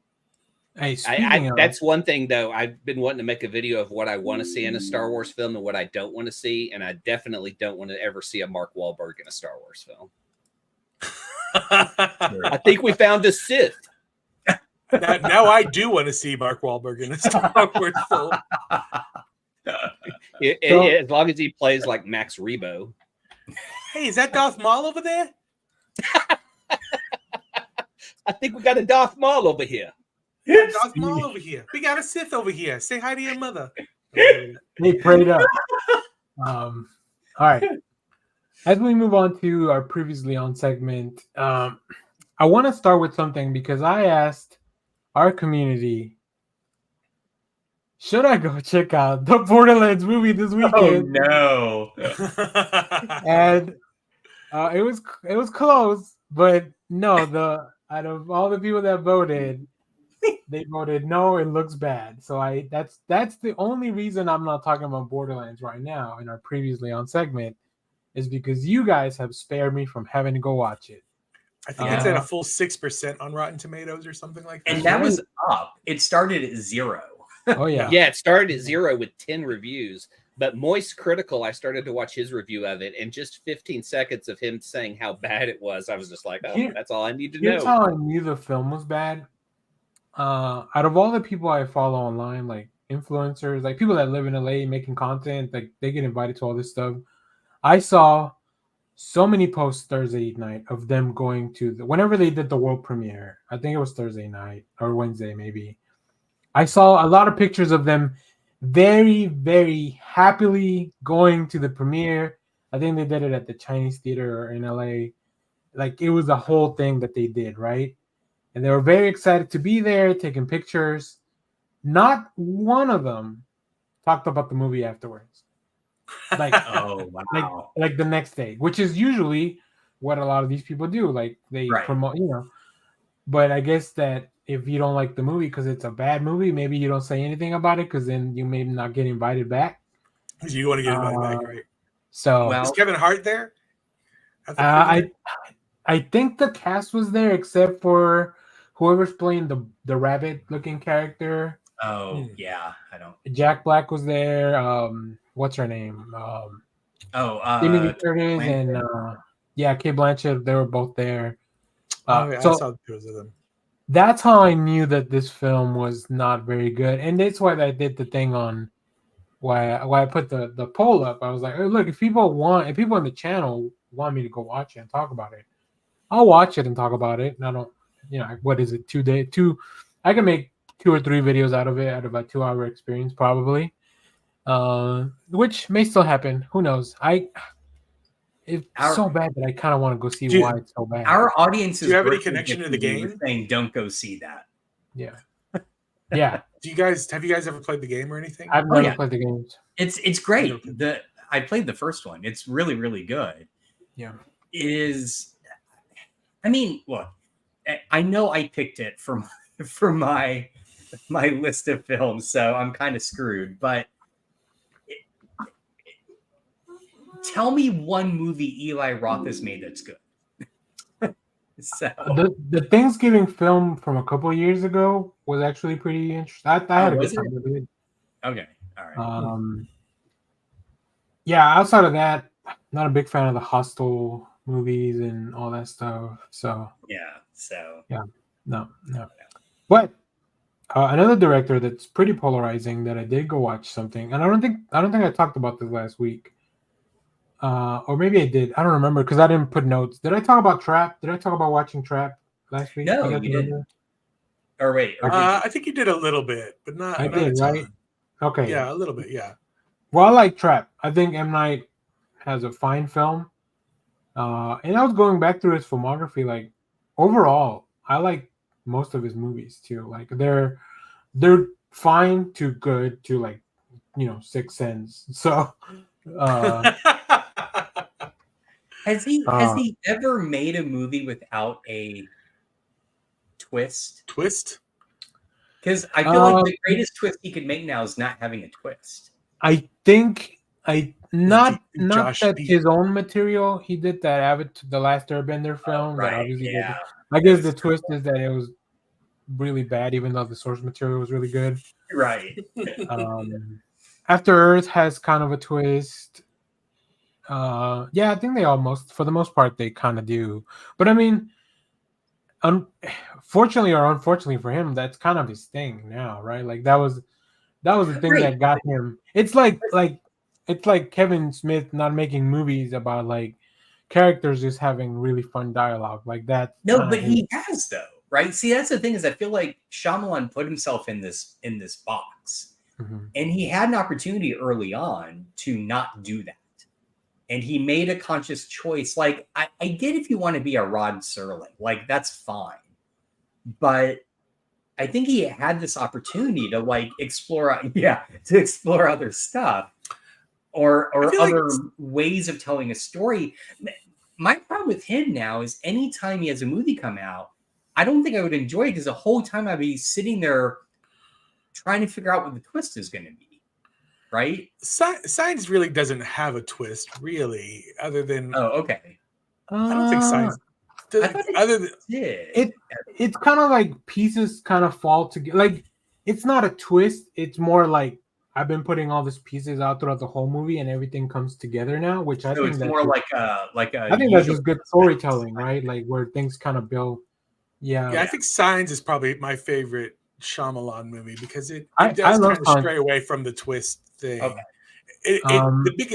Its twist kind of is in the same vein as like War of the Worlds twist is. Like we just find out what gets rid of the aliens, and it's dumb, but whatever. But it doesn't like. But like the individual pieces, like Danny said, it just kind of builds the pieces up, and then it all kind of pays off at the end. But there's not really a twist to it. And then it gave. I think you should go the other way. Is just nothing but twists, where like it's just like they're oh my god, they're. He should have directed Twisters. This isn't a tornado; it's a hurricane. That's right. Really funny. I saw there's a movie on Apple TV. I guess that you can rent, not just on Apple, but like it's called The Twisters, and it's one of those films that people make just to have it sound like the name. It's like an asylum film. People buy it and stuff. That was really funny. Other than that, I'll just go through some stuff real quick because I do want to get to everybody's stuff. I finished House of the Dragon season 2. I really enjoy the season. I think some people are not as excited about how it ended, but I really like House of the Dragon. So, and then I got done with my Veep rewatch. So I started my rewatch of The League, which I do every year as well because I love The League. It's such a fun show. It's a fun show. Yeah. That's about it. We'll talk again when we do comics. So, Clay, since you're back, do you want to talk about some non-comic stuff? And if you want to save Kingdom, we'll still do that show. Okay. I do want to do a full show on Kingdom. I watched M. Night's Old because it had been popping up. Yeah. It was okay. I mean, it's interesting because he's been adapting stuff. So I always go to the source material and go, did he make it better? Or, and I feel like he just did a different ending. The material that it was based on would have been an interesting ending, but he kind of gave us a complete story, which is better than it being. Yeah, the Sans comic is very open-ended. Very. And it's got some great actors in it. So it's really, you're watching just the response of people going through the worst parts of life, which is just loss. And so it's really heavy in that way. It's just very, I mean, and there's some really dark stuff in there too. Because I mean,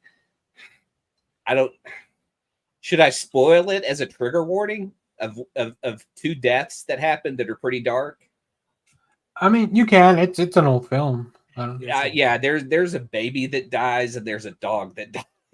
It's off screen, but of course it just emotionally wrecks everybody. The baby thing was insane. Oh, that was just intense. I was just like I think that was where I really saw the M. Night build that tension and just make you on the edge of your seat go, what is happening? Tell me. Like you're just begging for more because you're so terrified and that's the scare of what's real.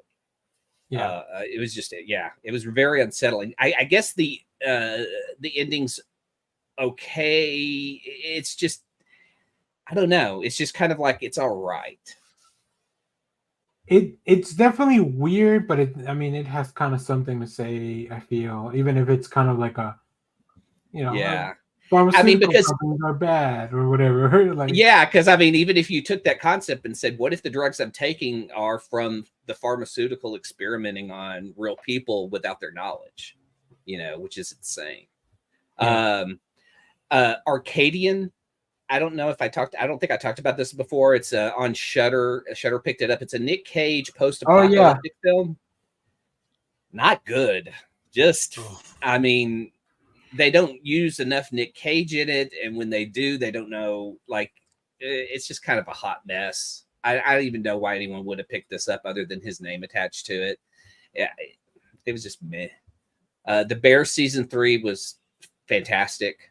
The episode, I believe it's episode 6, called Napkins, where you get the origin of T and how she began working at the Bear.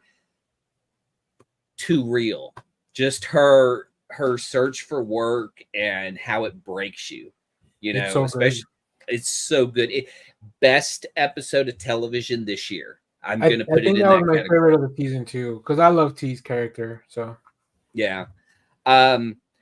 The American Society of Magical Negroes is hilarious. And white dudes are kind of the butt of the joke a lot. And so I enjoyed it. It was hilarious. David Alan Grier is perfect. And I can't wait to see his new Bill Lawrence show that's coming up next season. Justice Smith's on this too, right? Yes. And he was also in that show about the TV glow that I had talked about a few weeks ago. This kid is amazing. I can't wait to see more of his work. Yeah, like he is really, really good. Go watch Detective Pikachu. But the last movie was a movie that Mark and I watched for our podcast called How to Blow Up a Pipeline. And dude, this is amazing. Everyone needs to see this film. It is filled with actors I didn't know, except for one who was the kid from Blackish. It is top notch. Every kid in there is a star. They carry their characters through, but How to Blow Up a Pipeline, I feel like, is an important film. And what is it about? I saw this on your list and I was like immediately intrigued, but it is a crime film, kind of. It's a bunch of college kids who are literally going to blow up a pipeline, and it's told in a crime style of out of sequence storylines that make it even better. Danny, to get you into it, one of the actors in it is the one that played the mayor from the Batman. That she's the incumbent. She's plays one of the characters in this, and it's amazing just how good all these kids are, because some of them have only done a few roles, and in fact, it's written by and stars Gert from the Runaways on Hulu. Oh, nice. Okay. Yeah, so it's also going to be my pick of the week. So I just can't talk enough about this film. It is amazing. It has a great story, and it's very important. Is it on streaming somewhere, or is what is Hulu? I think it's on Hulu. Yeah. Oh, okay. All the commercials. I did hear about that. All right. Cool. Jeff, do you have while we wait for Josh to come back? Hulu. Do you have any things you watched? It was a pretty Olympic heavy week for me. So if you get a chance to watch the breakdancing, oh boy. Oh, breaking is so good. The Australian breakdancer making waves across the internet. So good. I feel a little bad for Ray Gunn. Ray Gunn. Yes. I also watched and in my upcoming things to watch, I did get to see the U.S. basketball men's team almost lose their quarterfinal, which was pretty intense. I was on because I work from home, so I was on a Zoom call meeting while watching the game at the same time, and I was like, I don't know how to tell you people that I work with. I don't care what you're talking about right now. The U.S. is down by 20 points. I love basketball. I did watch. I've been trying to go back and watch TV shows that I've never watched before, older shows. So I started with Columbo because I've always seen people do Peter Falk impersonations of Columbo, and I'm sure I've seen an episode like when I was a little kid. I just don't, whatever. So I watched the pilot episode of Columbo, which was almost like a made-for-TV movie time length. It was like an hour and a half long. Yeah, I love the way it's set up because they show you. Columbo doesn't come into it until like 30 minutes into the show or whatever. But they show you the people committing the murder. They show you how they do it, what did they do exactly, and then the show is just about Columbo breaking it down. Yeah. And so you're not getting it from Columbo's point of view. You're like getting everything. So you're watching Columbo figure it out. The show is written so beautifully, like so smartly, because you're watching him figure it out. And then he's kind of a smarmy, annoying little dude.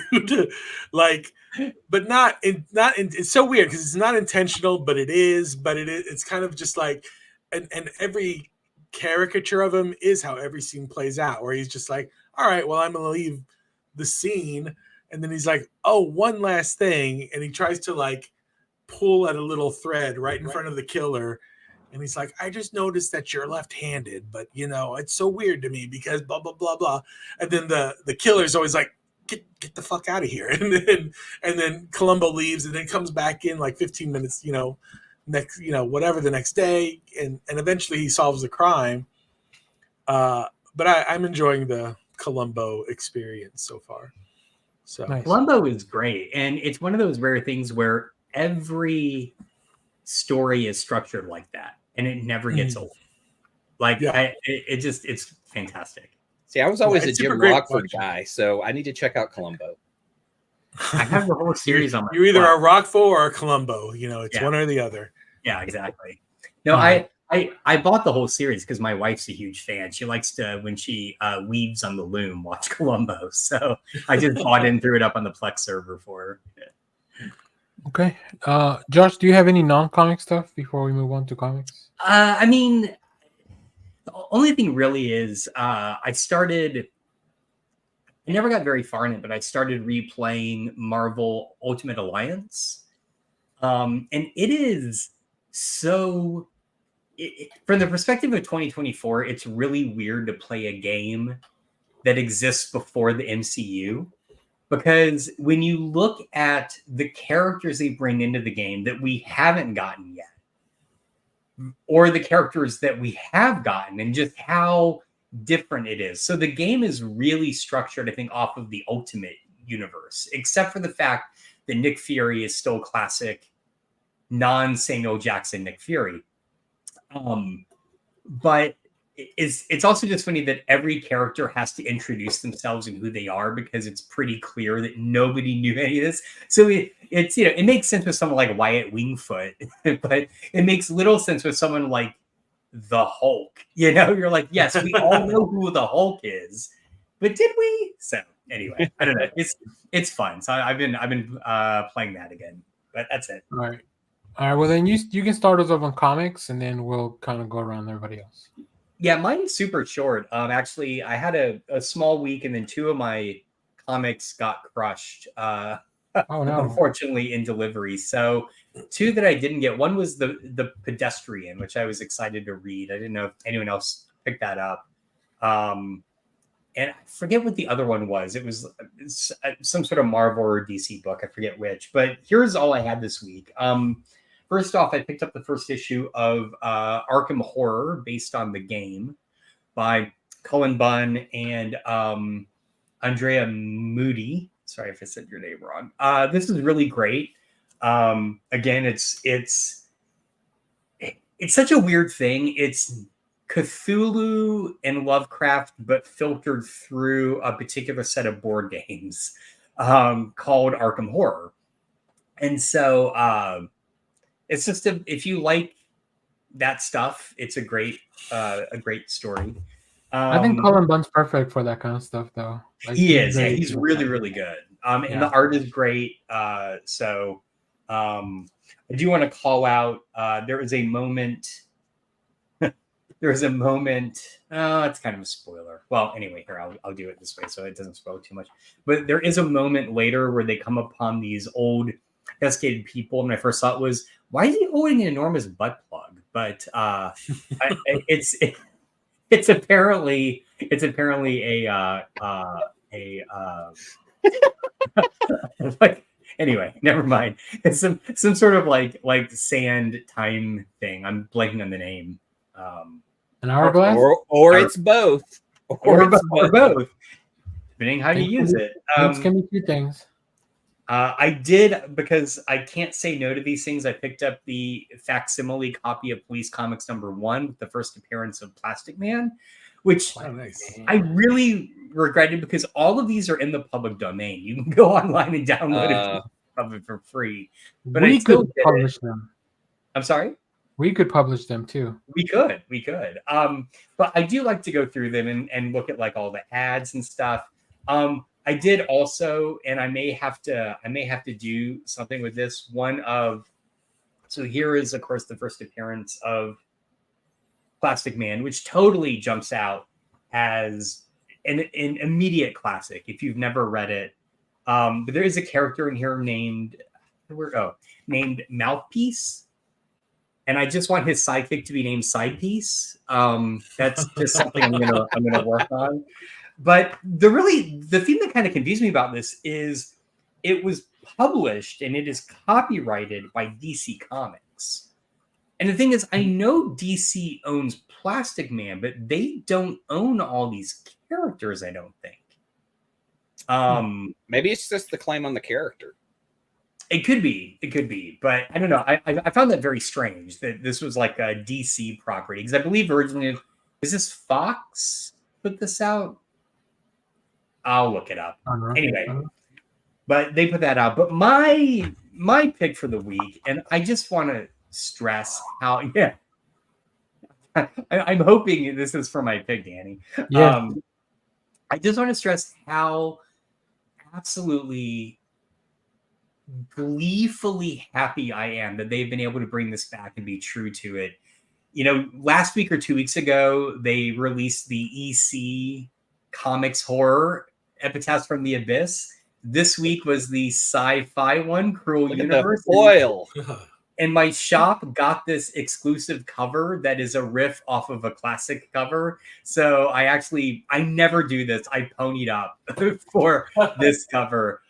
Thank you. It's honestly the first time I've ever done that. Yay, capitalism. What did you think of this, Danny? I'm curious. I love every single one of the stories in this book. It's like you read it and they're like, "Ooh, that's so cool," and then it's like, "Oh, there's a twist. Here we go." Yeah, I love both anthologies. I'm so glad you talked about it last time. I immediately that same day I told you guys that I read the book, right? You did. It was like later that day or that night. Yeah, and then I was like, I'm not missing out. I reached out to Oni, and now they've sent us. So I'll share. I have Cruel Universe to share with you guys. I don't have the other one, so you'll have to chase down the epithets on your own for the first one. But yeah, because I was like, there's no way I'm not talking about these. Yay! I am so glad you liked it. I was equally impressed because, you know, the thing often about the sci-fi EC stuff traditionally was it was much more social, right? If the horror stuff was very like almost like satirically gruesome, the sci-fi stuff tended to be a lot more social, and this really does that well. The first story in particular, The Champion by Matt Kent, is as the writer, and then it's the artist is Cano, is just amazing. It is a great story. I kind of hate the fact that halfway through I figured out what the twist was going to be. I did too, and I was like, I don't care. I still love it. Yeah, no, me too. Same thing. Now, the thing I didn't like, because I feel like it was just projecting too much, was the second story, Solo Shift. I felt was just a little. It's kind of like an M. Night Shyamalan, and the fact that it's very much setting up a twist, and you know it's setting up a twist, and you know it's coming. That kind of bugged me. But the teams they've been getting to do this are great. For instance, I Hate This Fucking Place's artist, whose name I can never say correctly. Artyom Topolin did the fourth story of Priceless, written by Ben Winters. Just such a great book. I am so, like, when I heard they were bringing back EC Comics, I was so worried they were just going to take the name and just slap it on something. No, they have been very true to what these were. and I'm so pleased that this has been great. So nice. Kudos to them. All right, we're gonna probably go a little over so we can all finish talking about comic books. I know it's a long show, but that's fine. If you guys have to step away or leave, that's fine as well. Jeff, do you want to go through your stuff and I'll talk about? I read a bunch of those things too. Then we can go to Clay, and then whatever you guys don't cover, then I'll talk about my comics. I didn't get a chance to read all my comics yet this week. I did pick up that Cruel Stop Universe. watching the Olympics. I know, I gotta. I did read Birds of Prey number 12 from Kelly Thompson. Who was Jamal Campbell? I don't know if that's right or not. I just saw the name Campbell. Where is Birds of Prey? Kelly Thompson, Javier Pina, Sophie Campbell, Gavin Goudry are the artists. They've been hopping through different kind of dimensions that affects how they act and interact with one another and what they look like. And I love that they get all this like cartoon, like the cover is very indicative of what happens to them in the comic strip. The fact that you bring in Josie Campbell to do art, it's also very telling of the style. Yeah. It's brilliant. I love this. I love this comic one so more much. One more issue to close out this arc. So wow. Avengers number 17. Storm joins the team. I love this issue. Jed McKay killed it with this issue. This is where his bread and butter is. This is where I love Jed McKay, when it's just a bunch of people talking. Yeah. Because because a lot of people just happened with Bloodbath and Krakoa, right? So like we got to regroup. Yeah, so that's kind of what this episode is about, and we get Hyperion. I read the Absolute Power second issue. This is a not foil variant cover. If you give me that foil, if you have that foil, I'm gonna pick it up. But here's the main cover. I like that they do the cover and then like here's the real cover, right? Yeah, that's pretty cool. That's smart. It's a pretty good issue. I enjoy what's going on. Yeah. But the good guys are up against it. It's only 4 issues too, so like that's gonna be really interesting how they fill out the world. You could feel. So I'm not. This is the only thing I'm only reading the main titles, and then if tie-ins just happen to coincide with what I normally pick up, then I'm reading that. But I'm not reading any of the other minis. So as I'm reading this main one, I can definitely feel that I'm not missing out on stuff, but like. More. But there's more to it. So like I feel like, oh, this must have happened. I feel like there's way more story happening outside what I'm just getting, but I'm not super compelled to go out and chase it down. I will recommend anytime an Absolute Power comes out, read that first and then any tie-ins that came out that week. So I'll jump in. Batman 151 happens after Absolute Power 2, but I read them in the other order. It doesn't ruin anything, but like it makes more sense if you read it the other way. It's a heist. With Catwoman and Batman have to go on a heist, so like, okay, it's in my unread as of yet piles. Yeah, I didn't see it on your list, so that's why I jumped in on it. Okay, and then I finally read the new Uncanny X-Men. I got the 2 covers. The other Koblish. Yeah. Love to see. Oh my god, yeah, look at that. I love this book.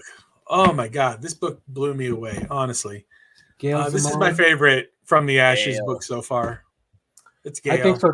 I think so too. And here, as a treat for all our viewers, I'll reveal the QR code. There you go, fellas. Go watch Go read. Now I did scan the QR code. This QR code feels the most like whatever that public whatever they said. They were like, it's just a teaser. It's just a teaser. It's just a teaser. It has nothing really to do much with the story you've just read or whatever. This one felt the most of that.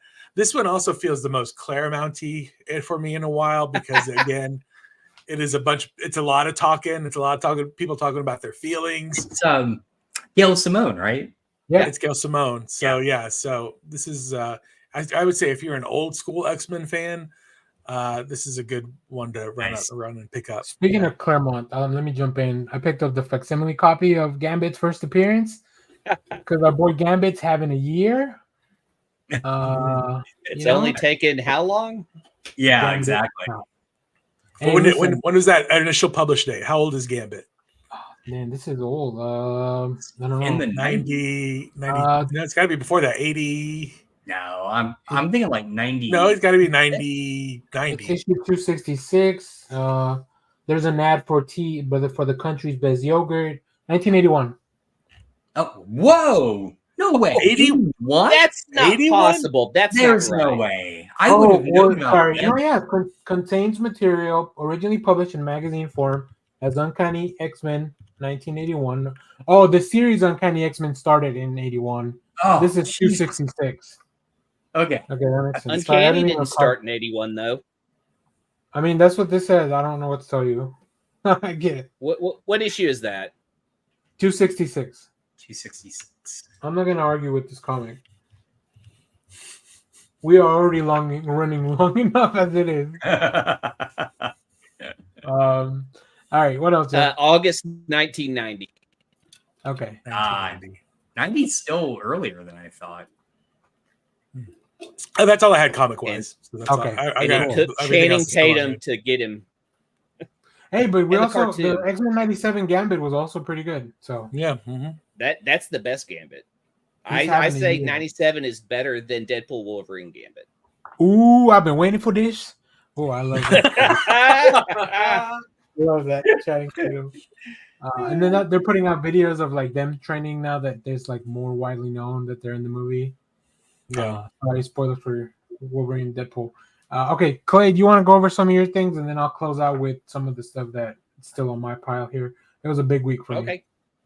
I just spent some time with Ed Brubaker and Sean Phillips' books, reading Follow Me Down, the Reckless series. Apparently, I guess there's just going to be 5 Reckless stories, and this one takes place in the future and kind of gives you a history of him. It is fantastic. Reckless 2099.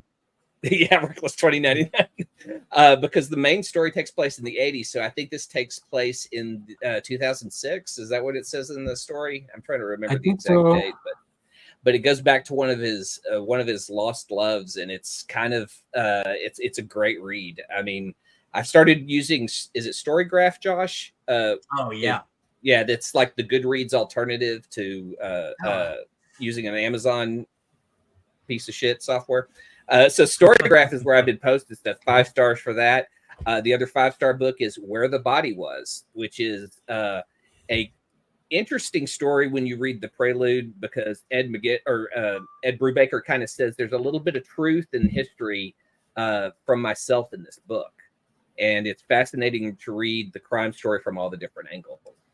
I read the first, I believe it's 12 issues of Superior Spider-Man. Before you go into that, sorry, Clay, I just want to tell you guys the new Brubaker book, Houses of the Unholy, comes out this week, and it's already on our folder. So I'm there. You can keep Brubakering Phillipsing. Oh my gosh! I just hope that at some point we get an adaptation of Reckless, a film version, because to me it looks like Once Upon a Time in Hollywood. You kind of go back to that time period, and it looks cool. Yeah. I finally got to read Superior Spider-Man. It only took me a decade. It is amazing, as everyone says. I love Dan Slott's take on Doc Ock, who has inhabited Peter's body, and as his mind mixes with those memories, Uncle Ben's death is enough to kind of motivate him to be a Spider-Man, but be a better Spider-Man than Peter Parker. And he kind of is. And it's great to read. It's so fun. And it's a lot of people's introduction to Ryan Stegman art. Which is beautiful. It has Stegman. It has Humberto Ramos art. I mean, there's perfect superhero book. I mean, I think this is one of them. Yeah. I went back and read the old Marvel Knights Black Widow introduction, because they introduced Yelena in that. Oh yeah. Devin Grayson and Greg Rucka working on that together. I didn't care. There's like 3 different stories in there, but there's one story that I really dug where the original Black Widow changes places with Yelena and messes with her head throughout the whole arc. And so it's just trying to break her. And it's an interesting read to see. And I believe it's Scott Hampton painted it. So if I remember the art right. Peep Show. The last Joe Matt book I finally got a copy of, and it's amazing that people will share as much information about themselves in a book like this. I mean, this guy talks about his weird Asian fetish, his addiction to porn. It's like he's using this for therapy to just put all the stuff that he feels like that's bad about himself out there, and it tells an amazing story. And if you look at the history of his work, there's like not even, I think, 20 issues of Peep Show, but it's been collected 4 different ways. Yeah. And HBO at one point was going to turn it into a series, and had 2 Simpsons writers work on it. He talks about it in this issue. So, oh wow, yeah, it's wild because it's amazing just to see this guy go through all his insecurities on paper. It's I just can't recommend this enough. Every generation has their toilet thing. You know, and we're doing Dan Clowes this week in Comic Book Club. I actually found a copy of Caricature, which I was excited to read. And then as you go back, like as you see people, like I don't know how much he pulls from his real life to put in here because he does so many different characters. But a lot of these like guys who are like Dan Clowes and Joe Matt and stuff talk about like their sexual appetite, which is very strange because he has a character in here who's wanting to date like a girl who's a teenager. Yeah, and Joe Matt even has that too, and he goes, well, I don't care what my friends say, you know, it's so creepy and weird to hear the creep side of the story. But I don't know if he's talking from Dan Clowes' point of view or if he's telling from a character's point of view. So, I mean, it comes up more than once. It's a plot point in Ghost World, so yeah, exactly. So there's some experience to it, and I'd be curious to really know more about his life when all is said and done. That should be all the books I have. Yeah, sounds like a James Gunn associate. I get. I'm not sure what that. I'm not sure what that's referencing. I'm not sure what that means. But you know what? Thanks for watching that, Mac. All right. Let me go through some of my comics. There was a lot of stuff this week. We got a review for the Scarlet issue. That 3. was the issue that the one that got destroyed. Crushed. Yeah. Well, it's on our folder if you want to read it. Yeah. Okay. Also, very sadly, Blue Beetle, toy collector. Gotcha. Who doesn't collect toys? James Gunn wrote a book called Toy Collector. And so I think he goes through and talks about his toy collection and maybe a little bit darker side of his personality. I have a copy of it. Sense. I mean, yeah, James Gunn's got a pretty dark sense of humor too sometimes. So, all right. Blue Beetle also unfortunately has wrapped up, but I love this run. I recommend you go read this. Start with Graduation Day, the series prior to this, which is the exact same team. So it's really like it's really 17 issues of Blue Beetle that you can read with the same team. It's just 2 different series. Gotham City Sirens are back. Written by who's writing this? Leah Williams is writing this. So yeah, I'm very excited. I do love sometimes like a lot of these writers are a little younger now, so they incorporate like Twitch and stuff into their stories. That's a big part of this one. Like live streaming is a big part of this one. And you get a little, I don't want to spoil the last page. You get a preview for DC versus Vampires World War V that's coming out soon. Who's doing the art? Huh? Is that who's doing the art? Is it Otto Schmidt again? I don't know. That's a good question. I was curious because if the preview art was his, I'm all in. It doesn't look like. Yeah, it does look like Otto Schmidt actually. Yep. Matthew Rosenberg, yes. Otto Schmidt. So I think James Tynion's the only one that's not kind of coming back to that. I also picked up Spider-Man: Black Suit and Blood, the anthology, with a new story with Jay DeMatteis revisiting some of the Kraven's Last Hunt. Oh, nice. As one of the stories.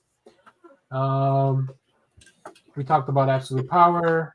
I'm still reading The Deviant, James Tynion. This is really good. This needs to be turned into an HBO show. True detective style, the show immediately. Power Fantasy, which I did a full review. You can go watch that. And then I picked up Red Before Black, #1. Florida Crime Book. Also, we have a review on the channel for that. Go check it out. That's it. We did it. We did the show. Now, to close out, first of all, thank you guys for the birthday wishes there. We have a song, I think. Before we I'm queuing it up. Before we go into that, I want to say also happy birthday to my nephew, Mateo, who's turning 6. Aww.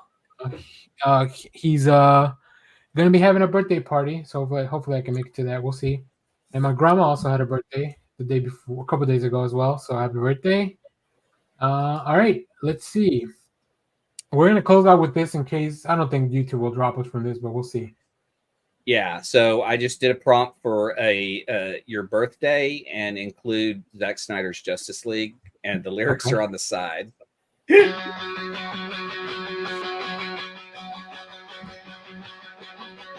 Danny's birthday rolling in, cakes lit, fire on his grin.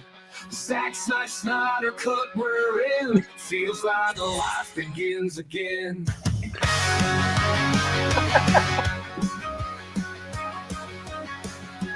This is not our theme song. No remorse. Justice League full power course. Darkness fades with heroes force. Danny cheers without a pause. Danny's day we scream and shout. Justice League without a doubt.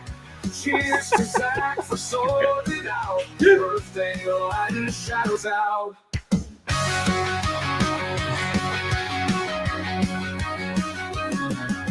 Popcorn flying, seats are full. Heroes fighting, breaking all rules. Wonder Woman standing tall. Cyborg teaching heart to crawl. Danny's life the nights. Flashes running, speed of light.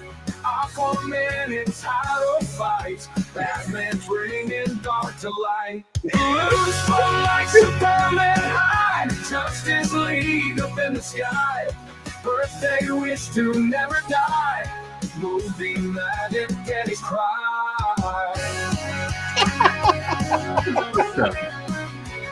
Wow.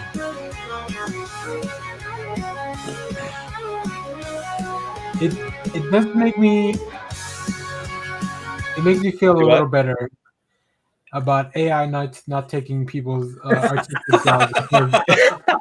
Well, they usually give you 2 options, and the other option sounded like Creed, so I really didn't want to play that one. Okay. That might have more Zack Snyder vibes. True. Yeah. Okay. Well, thank you very much. Thanks in the chat to Mad Max for the birthday wishes. I call him my nephew, but he's my cousin's kid. But they're all my nephews, I guess. Yeah. At some point, everybody is somebody else's nephew. So, all right. Well, thanks for watching, everyone. You guys have a great rest of the show. Make sure to subscribe. We have a lot of fun stuff coming into the channel, including reviews for a lot of the full reviews for a lot of the comics that I talked about here. I didn't get a chance to do everything because work was busy this week. But yeah, let us know, what did you enjoy about D23? What is your favorite Zack Snyder movie? Or if you have a pitch, leave it in the comments. If you want to see BorderLands, let us know if it's as bad as people are saying. And yeah, we'll come back next week. I think we're thinking of doing a Kingdom of the Planet of the Apes show. So that might be what we do. We'll see. I'm very excited to talk about that. I think Furiosa is also coming to Max sometime this week, so we'll probably have to do a show about that. Maybe we'll do like one of these movies once a month, so to give everybody plenty of time to watch them. Oh yeah. Thanks to everybody in the chat. Thank you, Mad Max, Fury Road. Thanks to Leonard Kim. Thanks to Final Neil. Go check out Neil's channel, Crew Expendable, Aliens, everything you want about aliens. Thanks for the cheap viewers. Stay snacks. All right. Well, thanks for watching, everyone. We are out of here. See ya.